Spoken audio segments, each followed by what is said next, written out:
The grand estate looms as the Duchess is deemed a temporary plaything. Cherry is horrified that her mother-in-law calls her a toy for her son. A textual explanation reveals she is Cherry Mayal, the sickly sister of the female lead. Unlike the blessed female lead, frail Cherry was only a burden to her family. Her parents sold 10-year-old Cherry cheaply to the ducal family. The narrator wonders what the female lead did while reviewing the novel's shocking title. If the female lead is a saint, the narrator asks why she is titled the villainess. A chilling thought bubbles up. The saint is a villainess because her personality is terrible. The beautiful woman felt no concern over her sister's sale, awaiting her parents' payment outside. The recall ends, and Cherry sighs, realizing neither family truly cares for her. Cherry worries about the future, telling someone not to be foolish about taking her. Cherry tries tentatively to address the white-haired boy about the awkward marriage situation. The innocent-looking, white-haired child asks if he is meant to be her husband now. He is Kybran, the villain, imprisoned for his snake scales. Cherry is a toy for his boredom.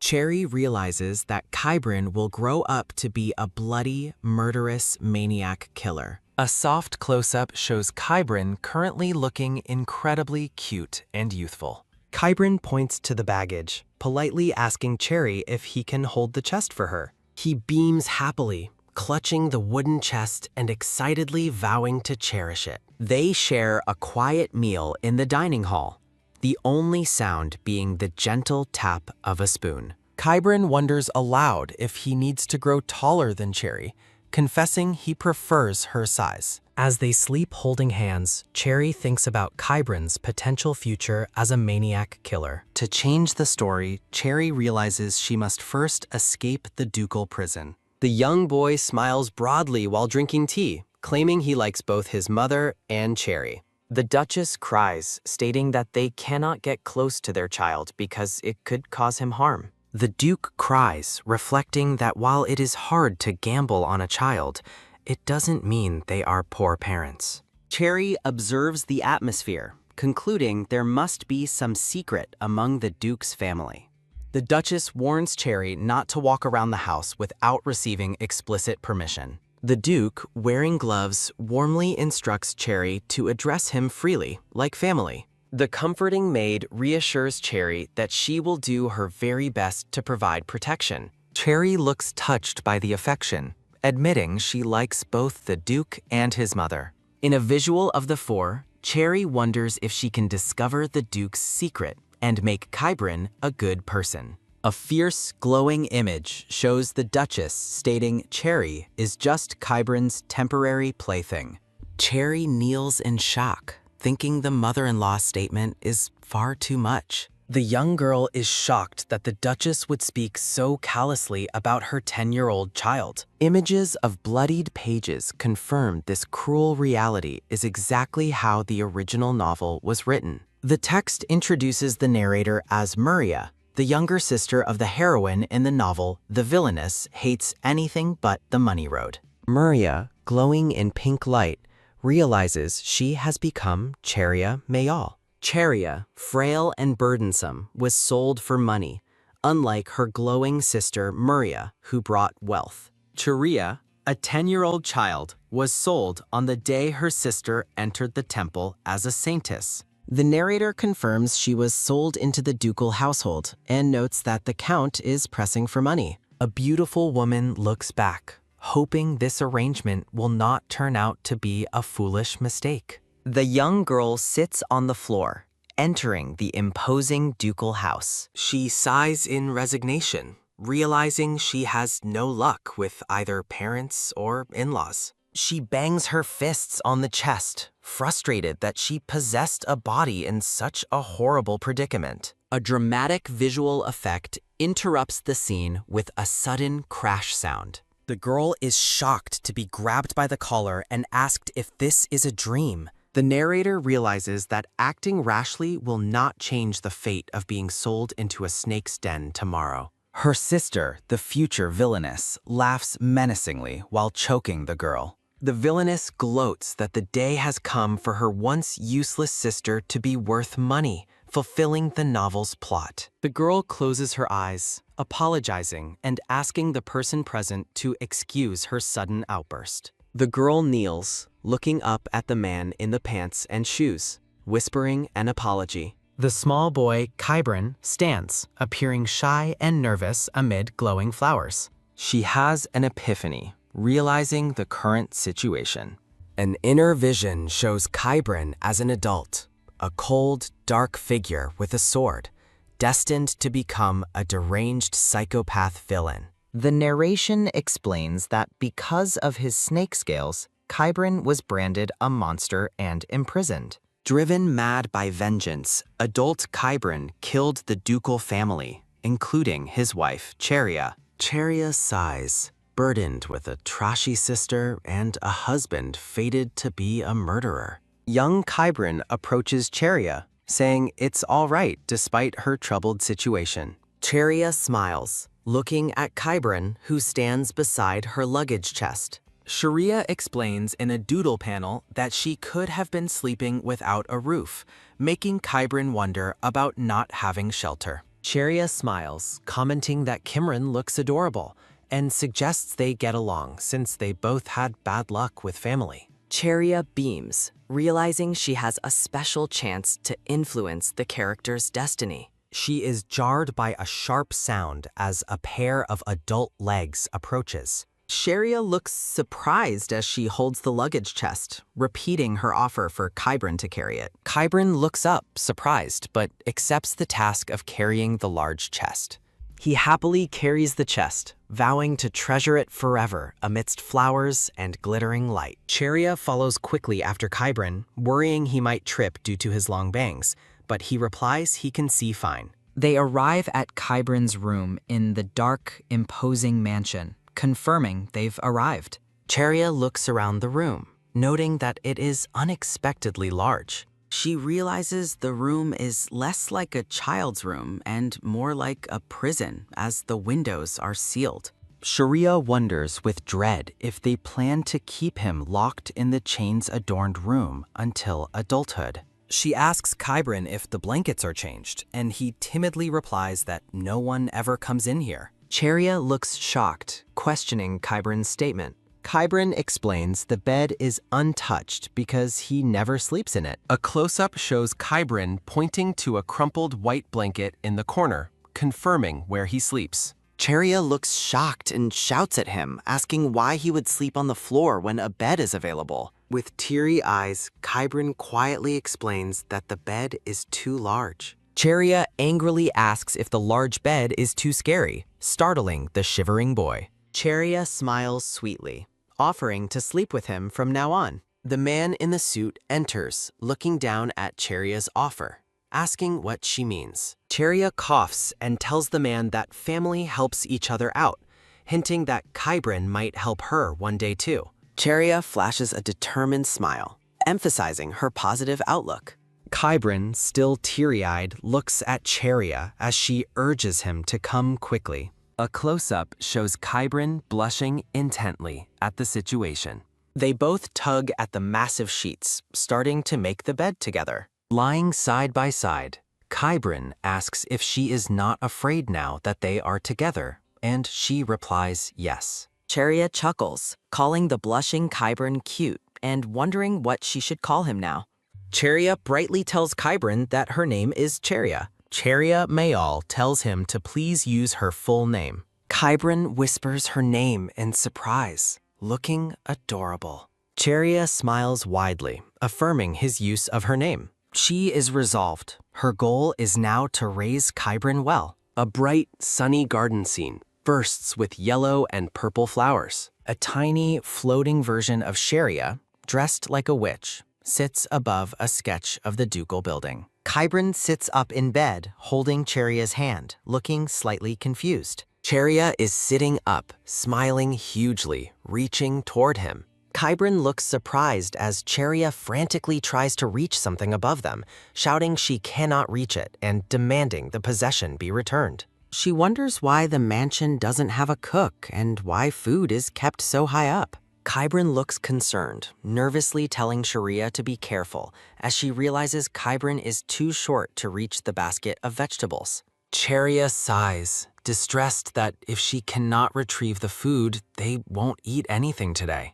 Sharia looks at a stick lying on a burlap sack, contemplating its use. She suddenly has an idea, stomping her foot excitedly. Sharia holds the stick like a spear, instructing the young master to catch the food if she knocks it down.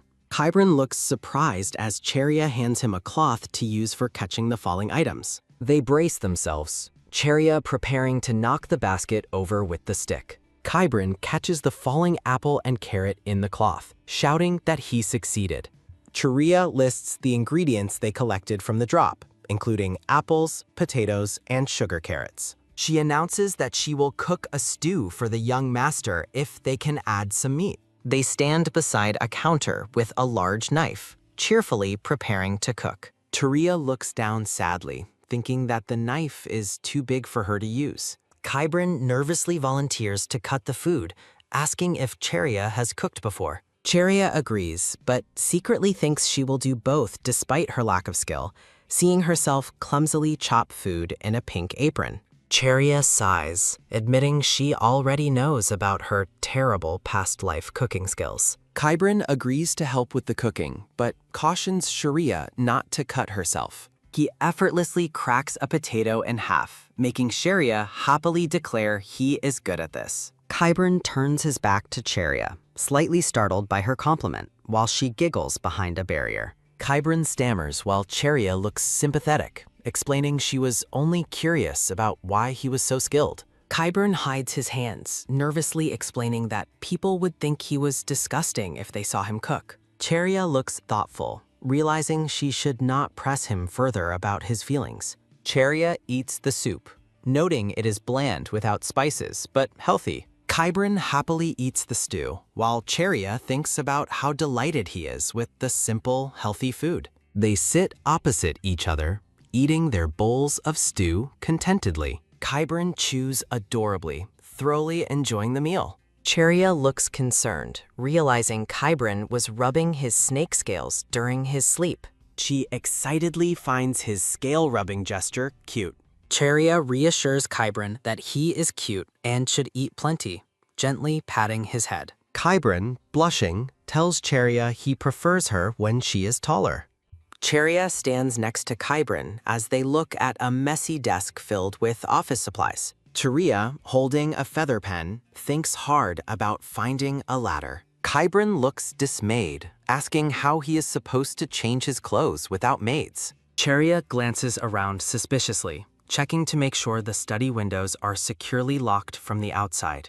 She reflects that the fancy room is basically a prison, but sunshine is crucial for a growing child. Sharia asks Kybrin what the sound they hear is, noticing a slight bell chime. Kybrin explains that the bell means people will be coming soon. Sharia nods, immediately understanding that she has to hide herself. Sharia urgently tells Kybrin to come with her now. She looks determinedly ahead, grasping Kybrin's hand, telling him to go this way. Sharia pulls Kybrin down behind an object, whispering her discomfort about coming to this creepy place. Two maids are seen gossiping that the madam sent new dresses and wondering if stealing a gem would be noticed. Sharia and Kybrin are shocked and angered by the maids' thieving discussion. Sharia declares this works out, telling Kybrin to go outside now. Kybrin, looking worried, asks Sharia if she isn't curious about the commotion. Sharia smiles warmly at Kybrin, remembering that he was told not to go out. She smiles broadly, asking Kybrin to just leave everything to her. Sharia gives Kybrin a comforting handshake and praises his good job.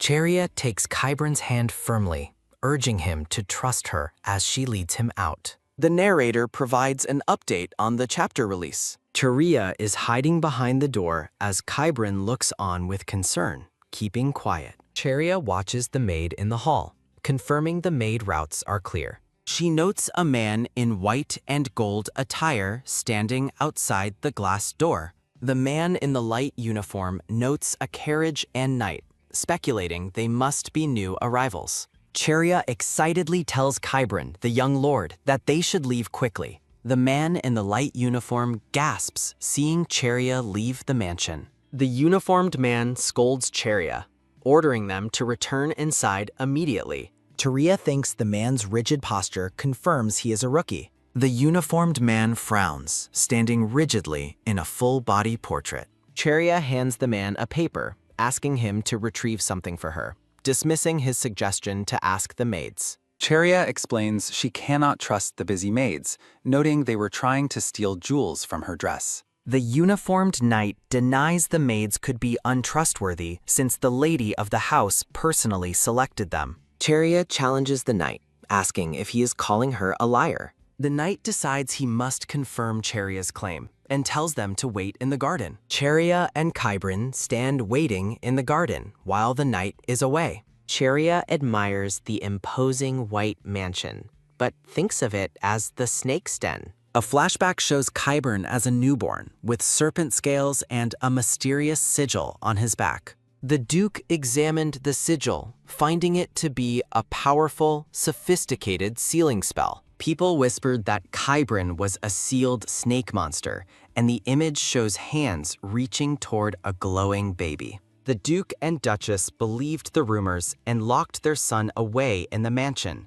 calling it the Snake's Den. Kybran sits in the dark, watching his parents leave him alone. Cheria wonders if this is Kybran's first time outside since being locked away. She encourages Kybran to enjoy the rare chance to be outside, noting that escaping would be futile anyway. Kybran smiles, claiming he's already done looking at the environment. Kybran stammers that the flowers bloomed beautifully and the sky is so bright. Kybran says Cheria is far prettier than the beautiful surroundings. A close-up shows Kybran smiling warmly after delivering the compliment. Cheria is taken aback, thinking she should thank him for the unexpected compliment. She gives a radiant, genuine smile, feeling truly touched. Cheria suddenly panics, loudly denying she knows anything about a theft. Kybran looks down worriedly as Cheria holds her hands out, denying any crime.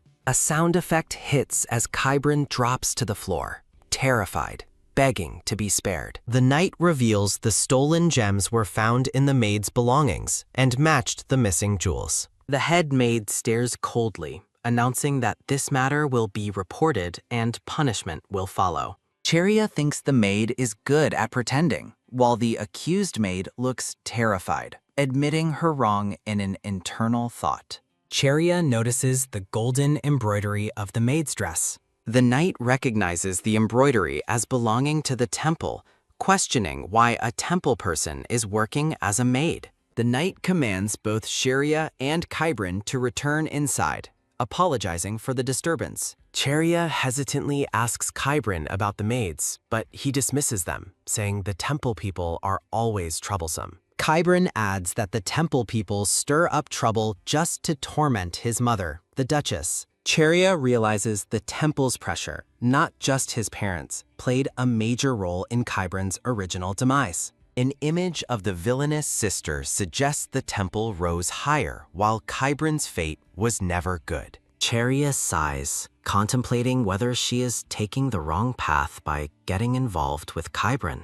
Kybran looks up with teary eyes as Cheria pauses before speaking. Cheria gently pats Kybran's head, trying to reassure him. Cheria smiles cheerfully, telling Kybran he can say anything to her since they are essentially husband and wife. She looks determined, concluding that the least she can do is raise Kybran properly. Kybran touches his head where she potted him, wondering if he will grow up kinder. Kybran is seen asleep in the bed alone at night, the mansion visible in the small upper panel. Cheria sneaks away from the window, making a quiet rustling sound. Cheria holds up 4 sparkling gems, 2 white and 2 colored, on her lace-gloved hands. She smiles darkly, pleased the thieving maids saved her the trouble of stealing the gems herself. Cheria holds up the stolen diamond and the magic stone she pried off the kitchen lantern. Cheria looks out the window, confidently planning to use the stones to break the glass and secure an escape.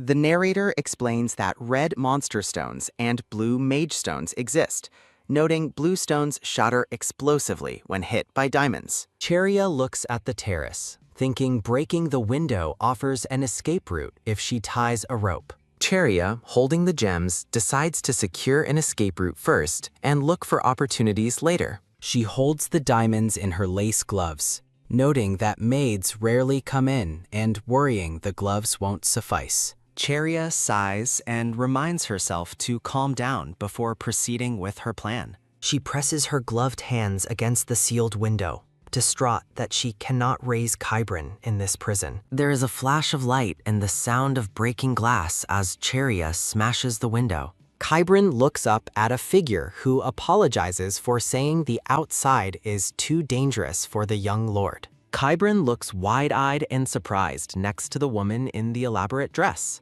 The woman, revealed to be the Duchess, gently tells Kybrin she will find a solution, and it's nothing to worry about. The Duchess clutches Kybrin tightly, whispering that he is a nuisance to their lives. Kybrin sits alone, holding a dark mirror, looking distraught by the implied rejection. Kybrin sits by the window at night, holding a dark round mirror. Cheria stands before the ornate locked door, hearing the chilling voice that declares the young lord must be isolated. Cheria is standing by the locked door as the Duke and Duchess beg for someone to wait just a little longer. Kybrin wakes up startled by the crashing glass sound, pulling the blanket around himself. Kybrin asks in surprise if the girl is Cheria. Cheria smiles through tears as the sparkling sound of glass breaking fades, confirming she is awake. Cheria looks down at her hands, which are bloody and covered in broken glass,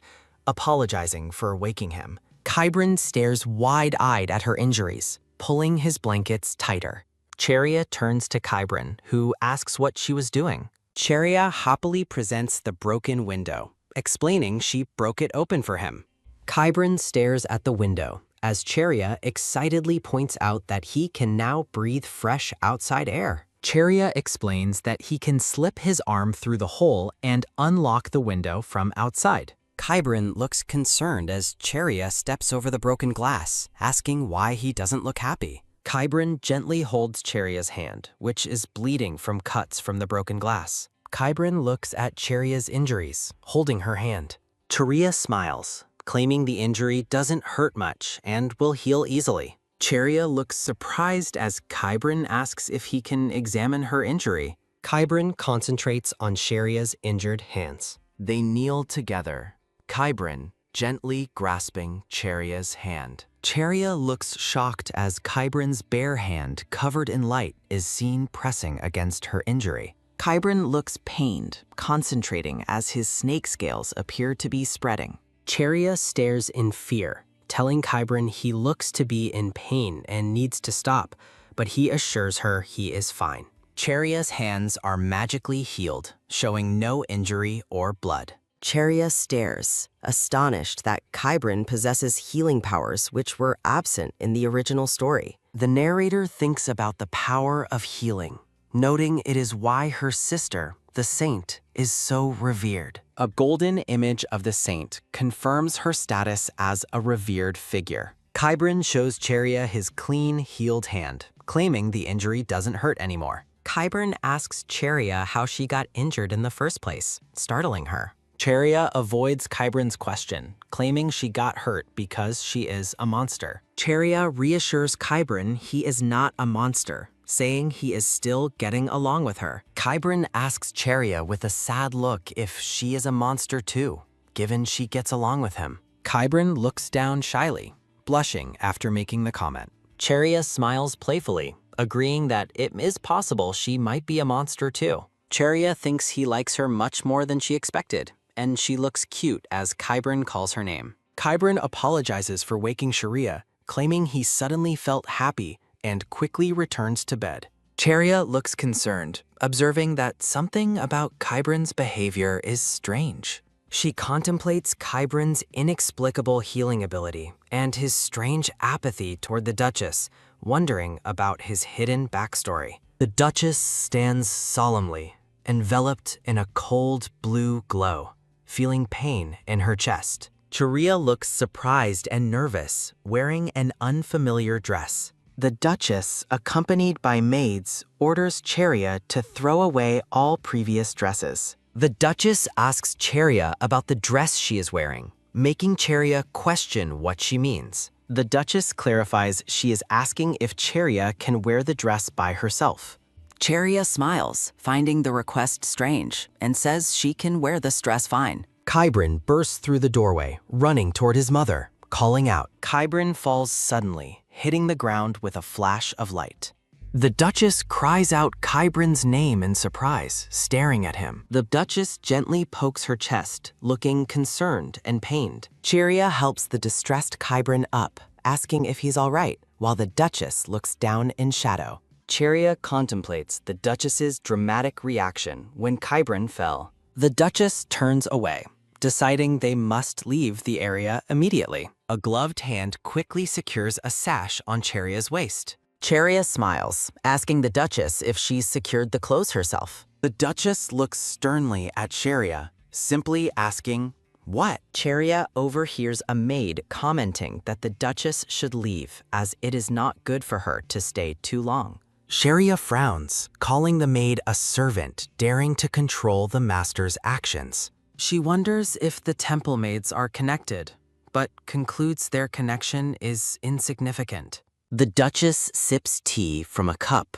deep in thought. She notes the bitter taste of the young master's handmade tea, but accepts that healthy things are often bitter. Cheria realizes the Duchess is different from how the novel initially portrayed her. A hand glows brightly over a figure with long hair, possibly the Duchess. A maid in black and white stands sternly, telling the Duchess that time is being wasted. The Duchess sips her tea, seemingly ignoring the maid's advice. She puts her cup down, deciding she must leave this place now. The Duchess tells Kybrin and Cheria to keep their minds sharp if they want to survive. Cheria looks down sullenly, hearing the Duchess warn her that she has no allies here. A cute chibi depiction shows Cheria happily thanking the Duchess for the advice as Kybrin smiles. The Duchess leaves the room, accompanied by the two maids. Kybrin confesses to Cheria that he will be on her side if she will allow it. Cheria remembers the Duchess said she would come in person from now on.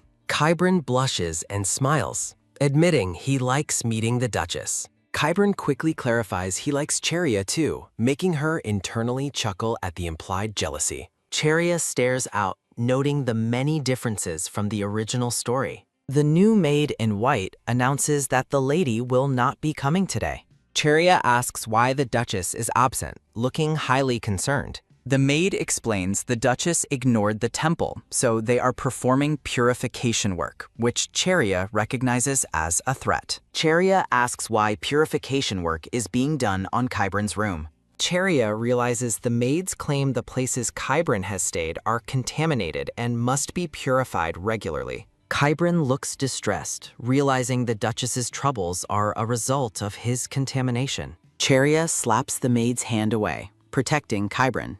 The maid asks Cheria what she is doing, mocking her for acting like the house mistress. Cheria retorts that the maid relies too much on the temple, causing the maid to gasp. Cheria firmly tells Kybrin the maid has no divine power, and he should stop pretending. The narrator notes that Cheria has developed something since she rejects divine power. Cheria concludes the maid is nothing because she didn't feel anything from her power. Cheria pushes Kybrin aside, thinking she can finally guess the temple's true goal. Cheria realizes the temple is manipulating the Duke's family and was the source that branded Kybrin a monster. Cheria takes Kybrin's hand, telling him to leave quickly. Cheria and Kybrin discuss their escape plan, agreeing they have no other options.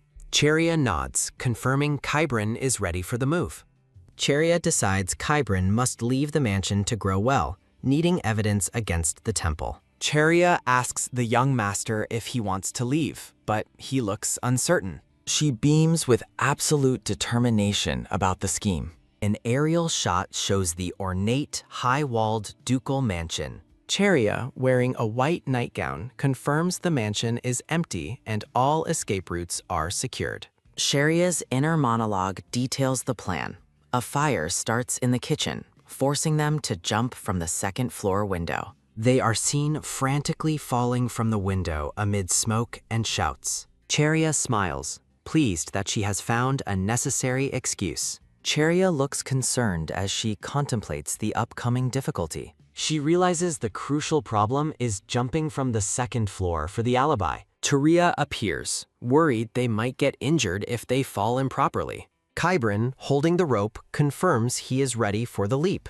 He explains he set up the marbles and diamonds to shatter the window when the rope is pulled, and Cheria praises him. They stand close, holding the rope, with expressions of grave readiness. Cheria pulls the rope, causing a violent force to strike the window pane. The explosive collision causes a dazzling flash of light. Flames flicker in the window frame outside the mansion. They look down from the doorway, prepared to start the descent. Cheria, smiling, declares she will go down first. Kybrin looks stern, warning Cheria to come down carefully as he plans to catch her.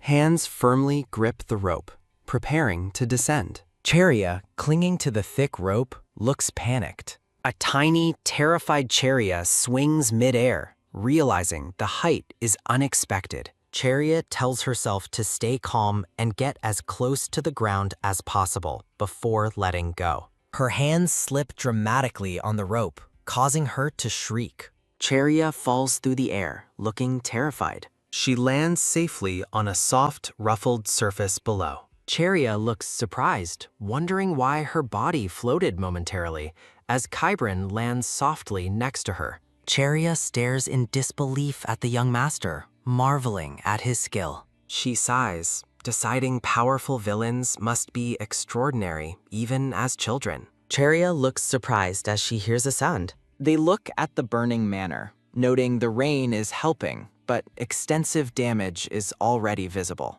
Kybrin stares, asking in surprise about divorce. He looks thoughtful, worrying about incurring repair fees for the damage. Kybrin looks distraught at the thought of the Duchess being charged. The Duchess, looking terrified in her formal white dress, shouts Kybrin's name. Cheria attempts to hold back the Duchess, who shouts she will go herself. Cheria smiles, assuring Kybrin she is fine, then tells him to leave. Cheria walks away from the commotion, accompanied by the two adults. Cheria looks back with a puzzled expression. A stern man in a light coat and dark pants stands over Cheria, holding an umbrella in the rain. The man asks if they are injured, while Kybrin denies any wounds, and Cheria notices the smell of tobacco. Cheria stares closely at the man, realizing something about his covered right arm. A monochrome portrait reveals the man as Menelik Nectarian, Kybrin's biological father, the swordmaster and ruler of a dark city. The inner narration notes that Menelik Nectarian lost his right arm in the original story, never taking a prominent role. Menelik Nectarian points to his arm, explaining he cannot use it. The tall man scoops up Cheria, holding her tight under the umbrella. Cheria is embarrassed, shouting an apology to the man who assures her she woke him up, thankfully. Cheria looks surprised that the man is not angry, thinking she should keep her distance. Kybrin, tearful, tells Menelik Nectarian it was his fault for potentially causing harm, but claims he is okay now. Cheria tells Menelik Nectarian to put her down, holding the umbrella handle. Cheria emphatically declares she will sleep with the young master, startling Kybrin. She holds the umbrella over a kneeling Kybrin, worrying he will catch a cold in the rain. Kybrin looks downcast as Cheria reassures him he does not need to pretend he is okay. Cheria embraces Kybrin, smiling brightly under the umbrella. Cheria dismisses Kybrin's concern about her sturdiness, telling him to lean on her. Kybrin looks distressed and teary-eyed, touching his shoulder. The exterior of the ducal mansion is revealed, partially burned and still standing. A chibi Cheria appears, addressing the reader while the adults continue to talk under the umbrella. Menelik Nectarian says it is time for the man called Winter to head back. The Duchess stares sadly, questioning the name Winter. Cheria looks up at the Duchess, calling her mother. The Duchess tells Chariot not to call her that. Then Chariot asks why the Duchess isn't asking about the fire and escape. The Duchess sternly tells Chariot she is not their equal, having been purchased, and they can discuss the fire later. Cheria, Kybrin, and Menelik Nectarian ride inside a luxurious carriage. Cheria looks out the carriage window at the fading image of the distant mansion. Menelik Nectarian says the Duchess will arrive separately, explaining that approaching Kybrin could worsen his condition. Cheria contemplates the temple's motives, thinking the threat could be a lie due to their disdain for the ducal house. Menelik Nectarian reflects that doubting the temple's claim is difficult,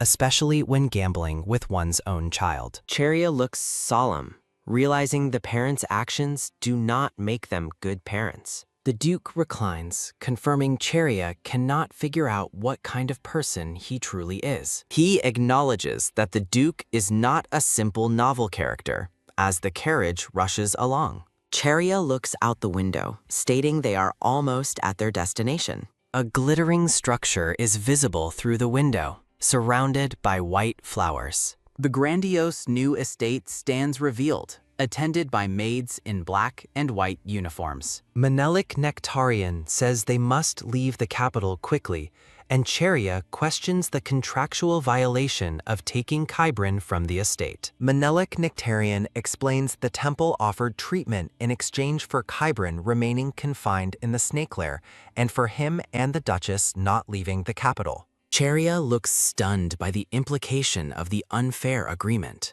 Menelik Nectarian elaborates that the temple also demanded a tribute to verify Kybrin was a monster. Cheria realizes she was likely the tribute, correcting the novel's depiction of her as a toy. Cheria fumes internally at the author's backstabbing plot twist, demanding compensation, while Menelik Nectarian asks why she is revealing this information. Cheria is dismissive of Menelik Nectarian's understanding, suggesting she looks too young to grasp it fully. Menelik Nectarian looks at the carriage, standing beside Cheria and Kybrin. Menelik Nectarian gently pats Kybrin's head as a soothing gesture. Cheria tells the man to come and dry himself, noting he and Kybrin do not seem to get along. The Duke and Cheria stand outside the grand mansion next to the carriage. The Duchess tells the maid named Mara to take Cheria to wash, and the maid agrees. Cheria overhears Menelik Nectarian mentioning the name Winter and agreeing that the isolation is best,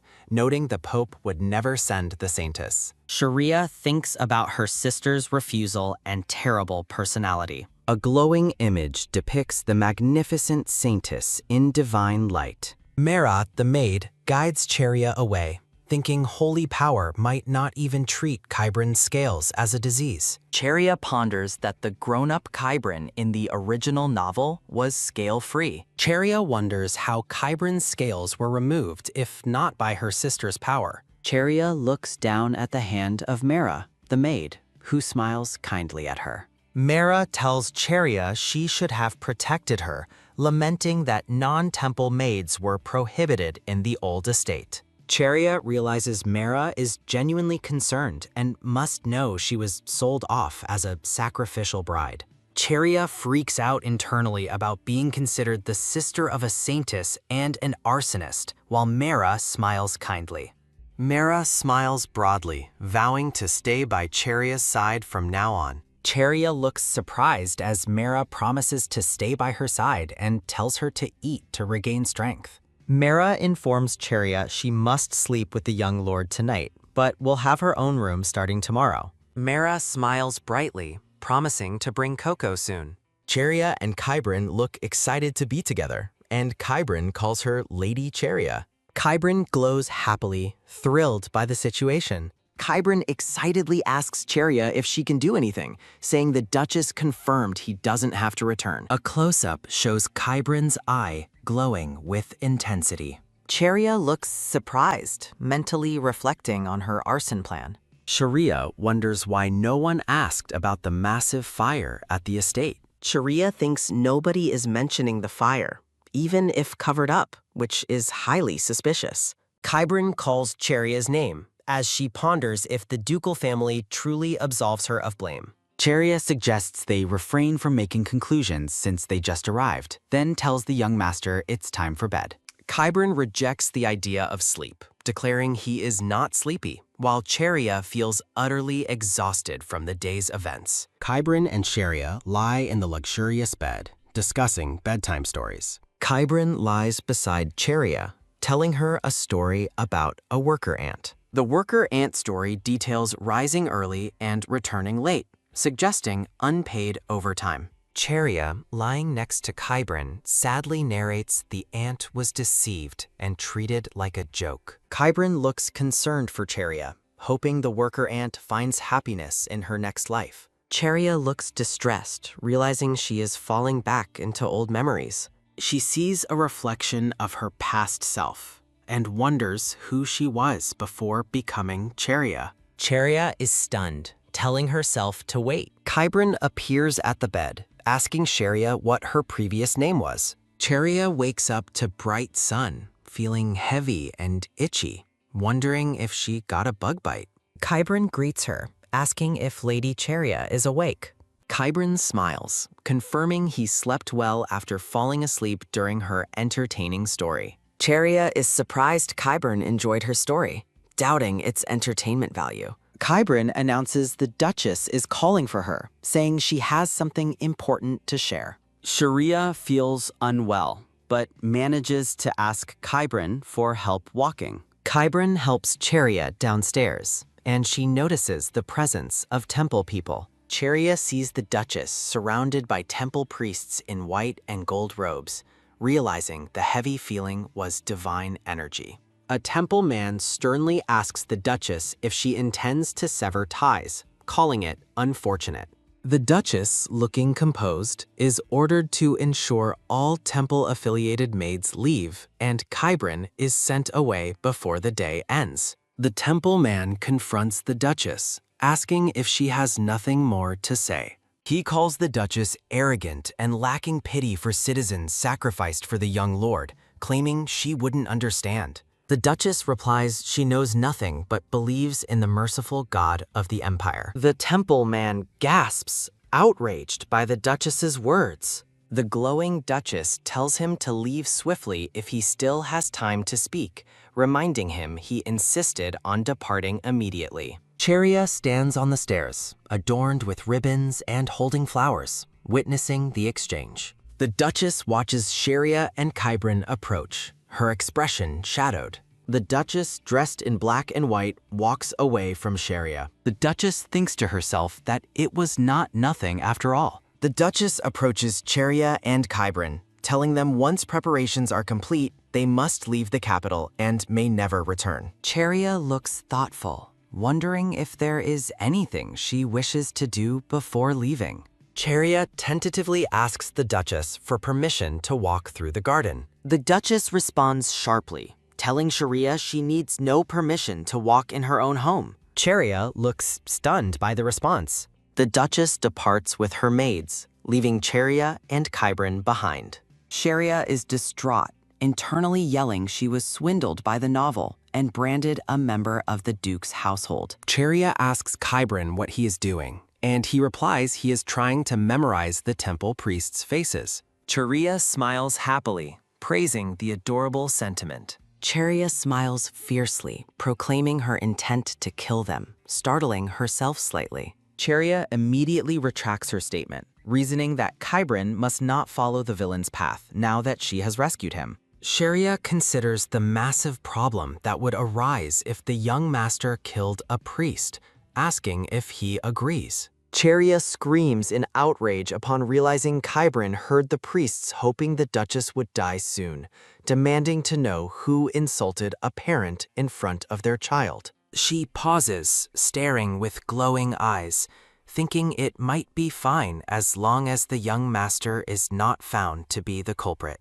Cheria tells Kybran absolutely not to consider murder, saying they can think about such plans much later when he is grown. Cheria sighs, chastising herself for getting swept up in the villainy, and asks the young master to show her around the garden instead. Kybrin, looking concerned, asks Cheria if she is sure she doesn't want to see her family, startling her. Cheria smiles widely, declaring that Kybrin should guide her this way, which he finds adorable. She walks on, looking downcast, thinking it is strange that she is feeling sick, despite the temple priests having left earlier. Kybrin rushes to catch Cheria as she stumbles and nearly collapses, asking if she is okay, but she insists she is fine and tells him not to call anyone. Cheria thinks she hopes the sickness is just a cold, fearing that if it's serious, her in-laws might refuse to take her in. Kybrin yells out Lady Cheria as he stands outside the brightly lit mansion.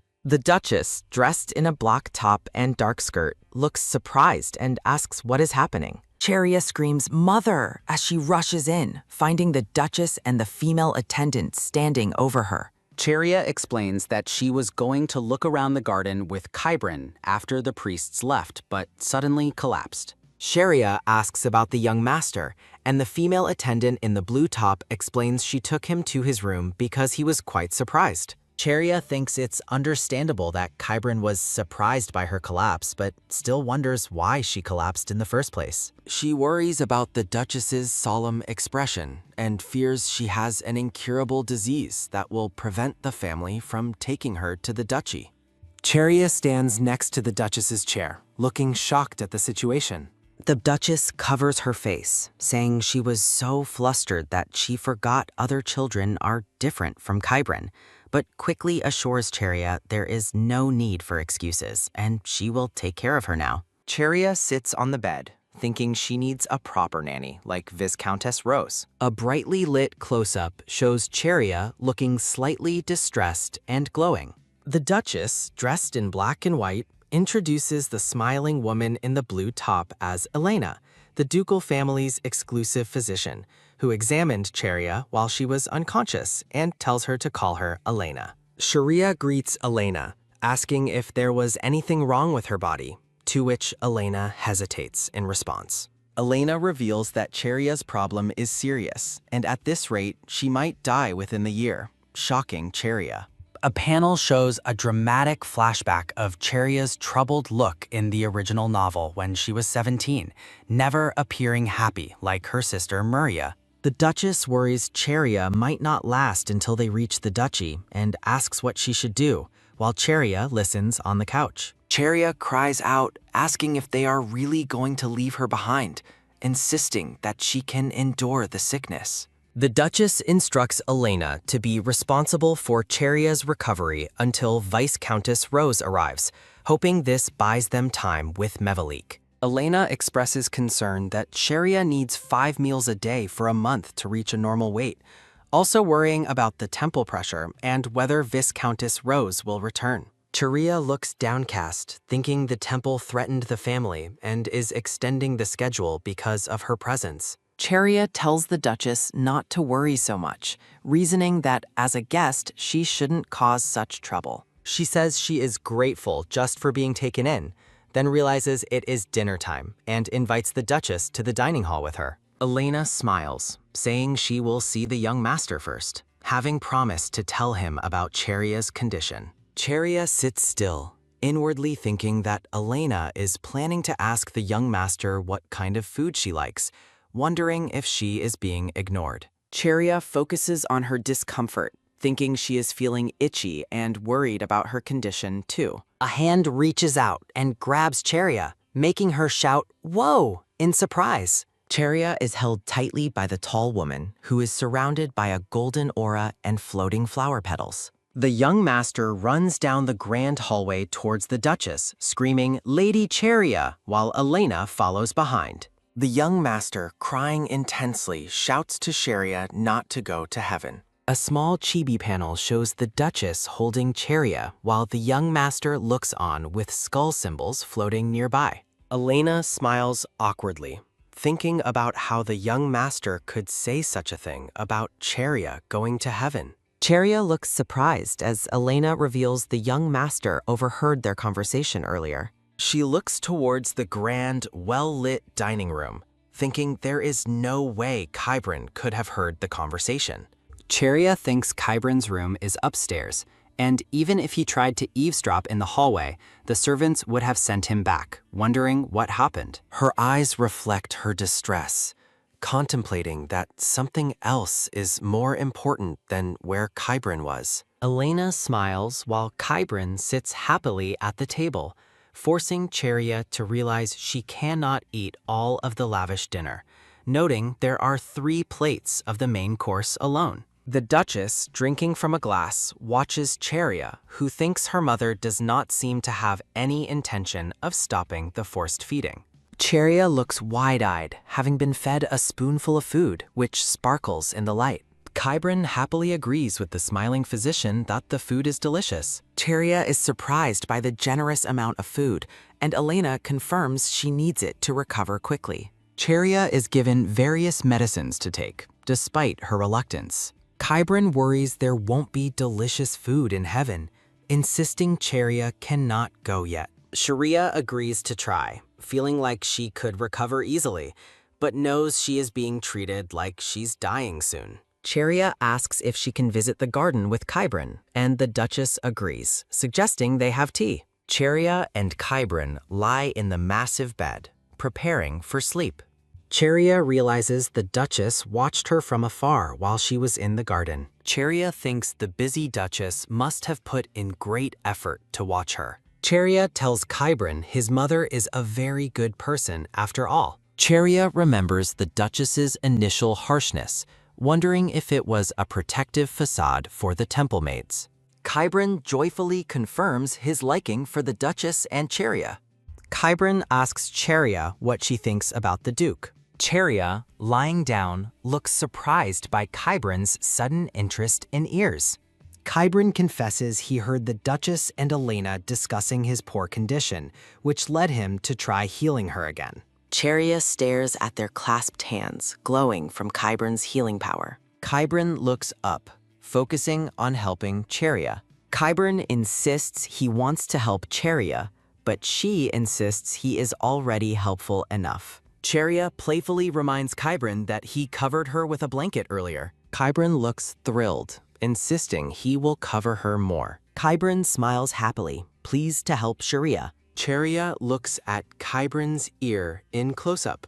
Cheria tells Kybran he is so cute she could die, then promises to get better quickly.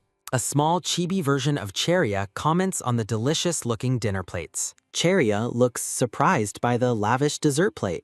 Mara, the maid, insists Cheria must eat something. Mara explains she brought everything imaginable since Kybran was gone, and she wasn't sure what Cheria might like. Cheria stares in shock at the amount of food and medicine she must consume. Cheria stands, her appetite lost, insisting she will eat later, but Mara urges her to eat for strength. Mara holds up a large plate, promising Cheria just one bite, which is clearly a whole meal. Mara sweetly coaxes Cheria to eat one promised tiny spoonful bite. Chibi Cheria tries to eat the food as Mara pushes more. Cheria looks determinedly sad, telling Mara no to the last bite. Mara apologizes to her angel, while Cheria runs away from the table. Mara frantically pursues the running Miss Cheria through the hallway. Cheria crashes into the Duke, shouting his title. A close-up shows Cheria's startled hand hitting the Duke's chest. The Duke holds Cheria, who wonders why the tobacco smell is gone. Mara hurries over, calling out Miss Cheria's name. Mara begs Cheria to eat more, then greets the Duke.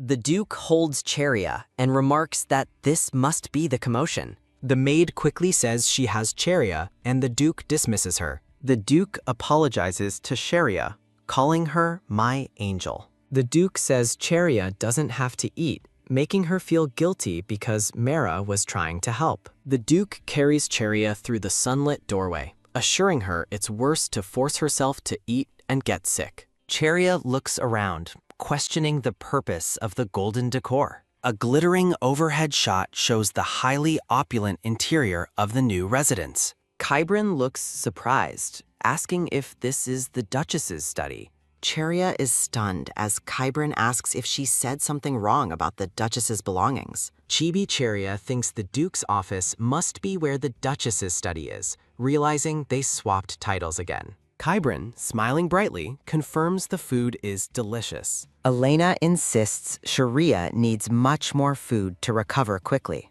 Cheria is given various medicines, which she must continue taking. Kybrin desperately begs Cheria not to go to heaven since there is no delicious food there. Cheria agrees to try eating, though she feels like she's on borrowed time.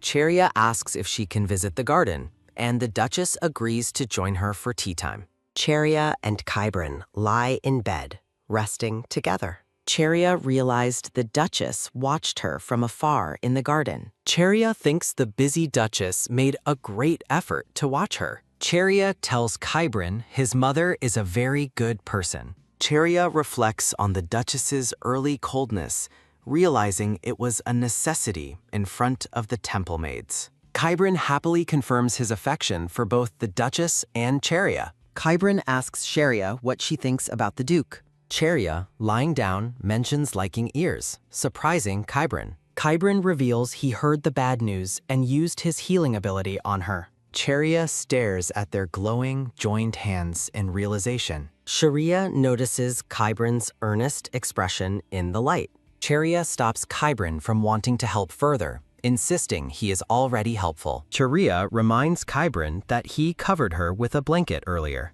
Kybrin looks surprised, but affirms he will gladly cover her more. Kybrin smiles widely, eager to be helpful. Cheria looks lovingly at Kybrin's face.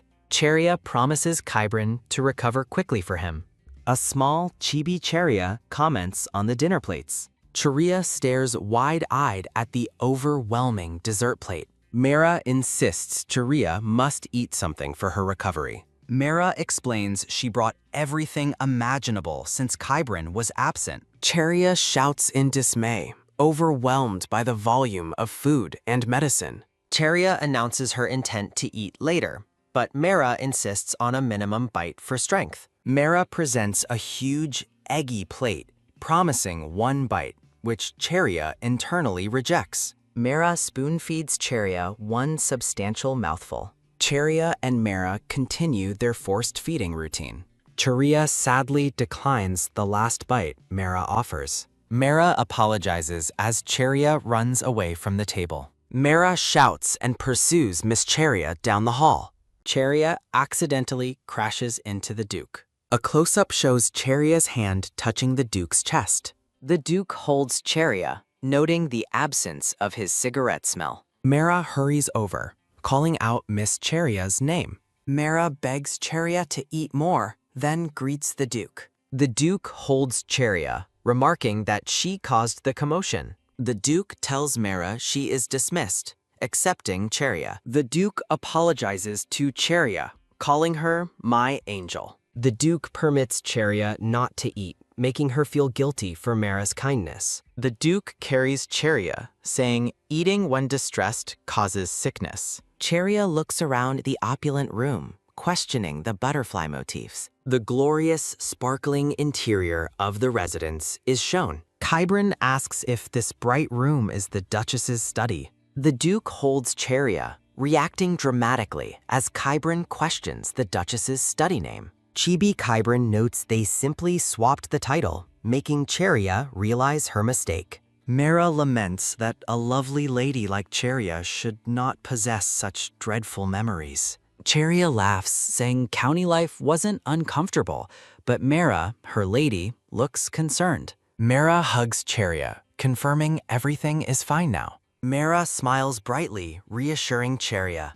Cheria reflects that she only possessed the body, and the terrible past belonged to the original Cheria. Cheria looks teary-eyed at the sudden wave of emotion. Cheria comforts herself, trying to process the intense emotions. Cheria lies in bed, pondering why Cheria's past felt like her own, and her thoughts feel inherited. A close-up shows Cheria's troubled, tearful eye. Cheria sits up on the bed, deciding to focus on the present despite her confusion. Cheria looks at her wooden chest beside the bed. The chamber pot is violently thrown out of the room. Cheria happily catches a rolling gold coin from the chest. Cheria examines the gold coin, planning to buy a gift with the money stolen from the county. Cheria thinks she should repay her kind in-laws and Kybrin.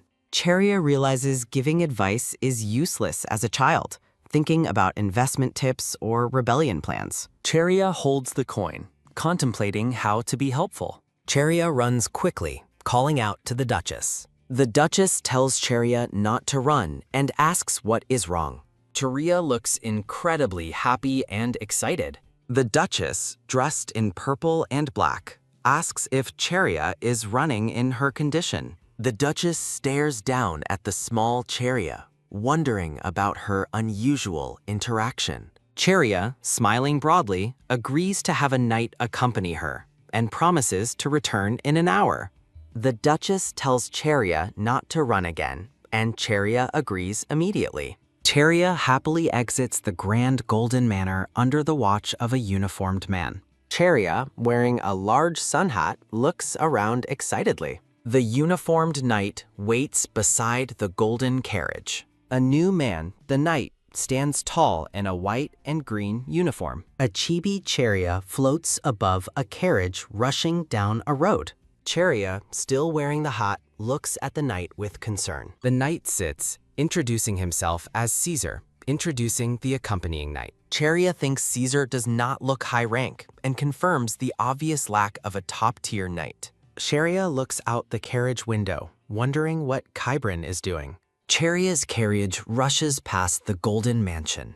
Cheria watches vendors conducting lively business outside. The townspeople go about their day, appearing busy. Cheria is astonished by the large crowd of people. Cheria realizes this lively, busy place is the Mayal County, which she previously forgot. Cheria is glowing with happiness in the lively crowd. Pink petals drift across the bustling scene. Cheria shouts that she wanted to buy a specific item, begging Caesar for it. An old woman holds up 2 bracelets, explaining they come as a pair. Cheria is dismayed, realizing the woman is employing sales tactics on a child. Cheria looks closely at the woman selling small, decorative items. Cheria takes out her gold coin, saying she will buy it, along with the others. Cheria stands next to the knight while the seller accepts the coin. Cheria admires the bracelet sparkling on her wrist. Cheria looks sad, realizing she could never afford such things before. Cheria wonders if the happy memory is really Cheria's, feeling conflicted about being happy. She reflects that her family, including her villainous sister, was her biggest weakness. Cheria asks the old woman sitting down if she made the bracelets, but the seller replies they are her granddaughter's work since her eyes are weak. The man's hand gives Cheria her change, a heavy weight that makes her gasp in surprise at the bag's sudden impact. The knight, dressed in white and dark cloak, offers to carry the heavy chains for Cheria, who thanks him tentatively.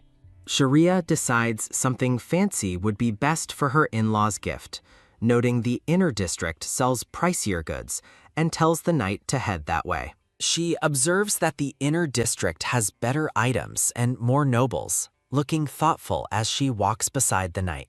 Cheria suddenly stops, recognizing a knight's crest, and wonders if the person is from the duke's house. She realizes the knight has been instantly spotted by the frequent nobles, and Cheria looks intensely focused on the distant figures. Cheria's eyes widen as she exclaims, "Ah!" in surprise. A golden teddy bear doll with a red scarf is displayed in a glass box, surrounded by yellow flowers. Cheria imagines Kybrin receiving the teddy bear, thinking he would love it and that it would create twice the cuteness. She tells the man in the brown vest that she wants to buy the doll, but he quickly shouts they are closed, blocking the shop window. Cheria stands with the knight outside the shop, questioning why it is closed at midday, looking annoyed. Cheria stares, framed by red light, internally questioning the meaning of treatment. Cheria, wearing a yellow-green dress, observes 2 women in long skirts talking outside a grand white building. She gasps, realizing that the Vicentian duchy and its guests are treated as potential prey,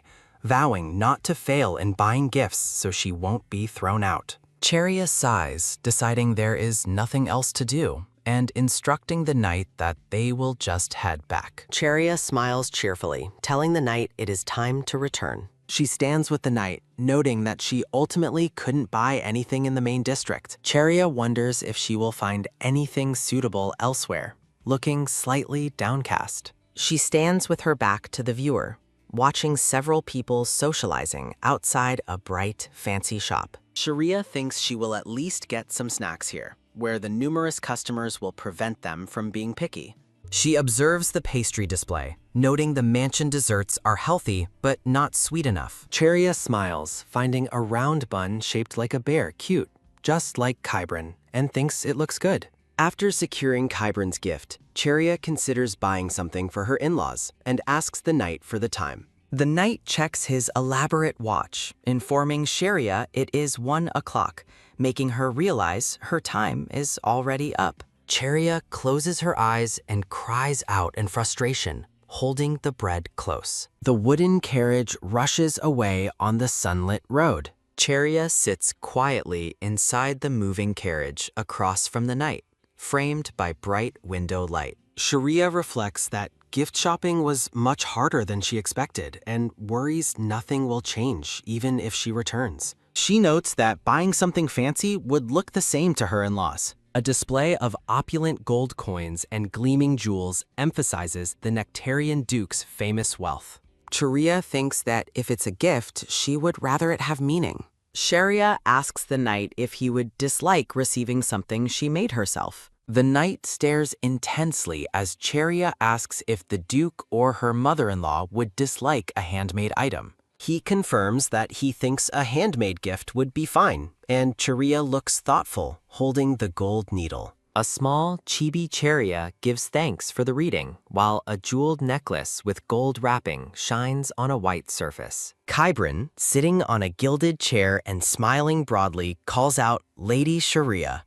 He tells Cheria he heard she went outside, and she confirms this, smiling brightly at him. Sharia explains she needed to buy something, and Kybran, looking slightly confused, asks what she bought. Cheria opens the box to reveal the bear-shaped bun, shouting, "Ta-da!" She tells Kybran the bread is cute and looks just like him, confirming her comparison. Cheria looks surprised as Kybran seems confused by her comparison to the cute bread. Cheria confirms he is cute, and he looks down, blushing intensely. She presents the little bear bun, telling the young master he makes her want to nibble it, and urges him to try a bite. A fork enthusiastically pierces the soft, round bun. The bear bun is shown split open on a background of bloody red and dark, dead branches. Kybran looks distressed, shouting "no" and rejecting the sight of the unexpected gore. Cheria thinks the shop was popular because of its strange concept,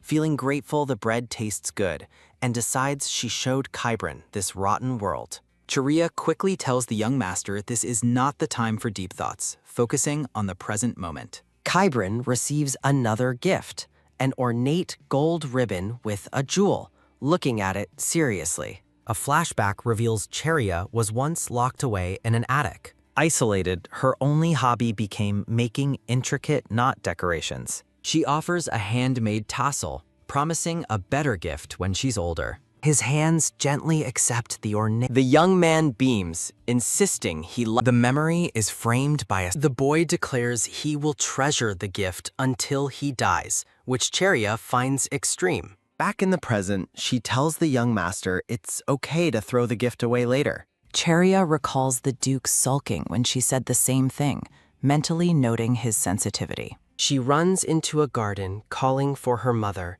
and the Duchess turns to her. The Duchess remarks that she is late, and Cheria explains she was giving the young master a gift. Her mother smiles, thinking the gift was for her, and Cheria nervously agrees. She reveals 2 simple beaded bracelets she managed to buy. Thinking she'll give her a better present later, she offers the bracelets. To her surprise, her mother tells her to share the inexpensive bracelets. The Duchess gracefully puts on a bracelet, looking beautiful among the yellow flowers. Cheria is amazed, thinking the cheap beads look like jewels on her mother. She happily exclaims they look like they picked them out together, but her mother calmly notes they're just beads. The Duke approaches from behind, thinking affection doesn't work on the Duchess as she looks up.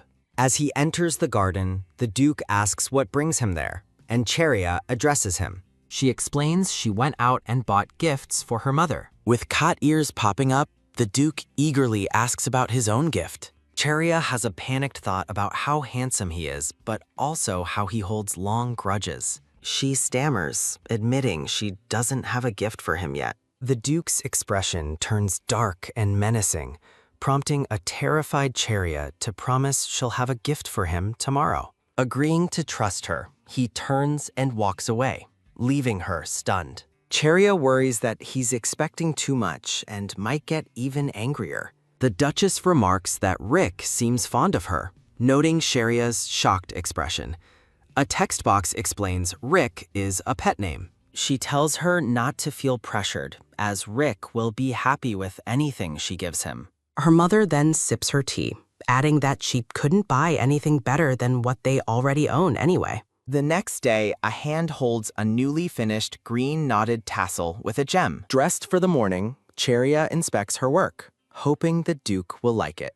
A knock sounds at the door as she resolves to trust her mother's advice. The Duke stands at her doorway, framed by morning light, and says her name. He asks what's wrong, reminding her it is almost breakfast time as she stammers. She nervously presents the green tassel, explaining it's the gift she mentioned. He takes the handmade gift from her outstretched hands. He admits he didn't think she would actually prepare something, which surprises her. With a radiant smile, the Duke genuinely thanks her. His sincere gratitude leaves her completely taken aback. Overjoyed, she beams and says not to mention it. That night, Cheria lies asleep in her large, elegant bed. Tossing in her sleep, she finds she cannot rest. She quietly gets out of bed and puts on her slippers. Pacing in the grand hallway, she feels both excited and uneasy about leaving for the duchy tomorrow. She's glad to have recovered, recalling a woman named Elena congratulating her after a final inspection. Seeing a distant figure, she wonders who else is awake. A graceful vision unfolds of a person with long tresses under the moon, with a single white feather falling. The figure is a woman in a dark gown standing in a moonlit pavilion. Cheria approaches her mother, who asks why she is still awake as well. A young girl in a white nightgown looks up at a woman in a dark lace dress at night. With tears in her eyes, she sadly whispers the name Kibrin. The woman with light hair reveals Kibrin chose to be confined in the duchy again. As she listens, a thought declares the duchy is simply another snake's den. The woman in the dark dress asks the girl if it's right to leave without meeting the Saintess. The girl worries, thinking a meeting with the Saintess might have cured the young master. She reflects that as the Saintess's younger sister, she could have used that connection. The woman in the dark dress recalls that Count Mayal told her something about the girl's arrival. A flashback shows the girl lunging at a woman with blonde hair, which she nervously dismisses as self-defense. Smiling slightly, the woman in the dark dress admits she knows the girl had such thoughts. She declares that acting on such impulses would make them no different than the male household. She admits she considered forcing the Saintess to come, but Kibrin said it would be useless. The woman relays Kibrin's realization that a remedy only works on the same kind of monster, confusing the girl. In a fractured memory, the girl is horrified, wondering if he really interpreted her actions that way. Both the girl and the woman are comically flustered, admitting they don't understand either. Holding a glowing stone, the woman decides collecting monsters is better than dealing with the temple. She muses that if Kibrin is cured, they won't have to bother with the Saintess anymore, much to the girl's annoyance. A happy memory of the ducal family is contrasted with the grim knowledge that Kibrin killed them all in the original story. The woman in the dark dress looks down with concern, asking if the girl's fever is returning. An ethereal aura surrounds her as a narrator describes her as a strong woman unafraid of kindness. She suddenly collapses, and the girl rushes to catch her, looking terrified. The woman looks up at the girl from the ground, her expression serious. She admits she expected the girl to ask to be sent away to another family. The girl hugs her tightly, affectionately declaring, "I like you, mother." Embracing her new mother, she calls her the most beautiful person she's ever seen. The woman says she sounds just like Rick. The woman asks Cheria to continue amusing her, and Cheria eagerly agrees as they approach the mansion. The scene transitions to a grand, sunlit estate with a golden roof. With a creak, the large doors open to reveal maids preparing for their arrival. The young master asks the maid, Elena, who the new girl is. Elena explains it's his first time meeting her. Elena introduces Viscount Rose, the young master's former nurse, who rushed over upon hearing of his return. Cheria listens as Elena praises the delicate lady for traveling so far alone, but she looks doubtful. As Cheria questions Elena's words, Elena cheerfully confirms the Viscount cares deeply for the young master. Cheria shakes her head, realizing that's not what she was questioning at all. A shimmering figure approaches, surrounded by roses, and Cheria wonders about that person. A man with long, wavy hair kneels beside the young master, causing Cheria to question the description of a delicate lady. Cheria frantically shakes her head, trying to convince herself not to judge. She resolves not to be swayed by prejudice or to judge someone by their appearance. Her resolve shatters as she sees the man clearly, thinking he is definitely not a delicate lady. The man stands and calls for Elena as he walks toward them. He greets Elena warmly, who welcomes him back.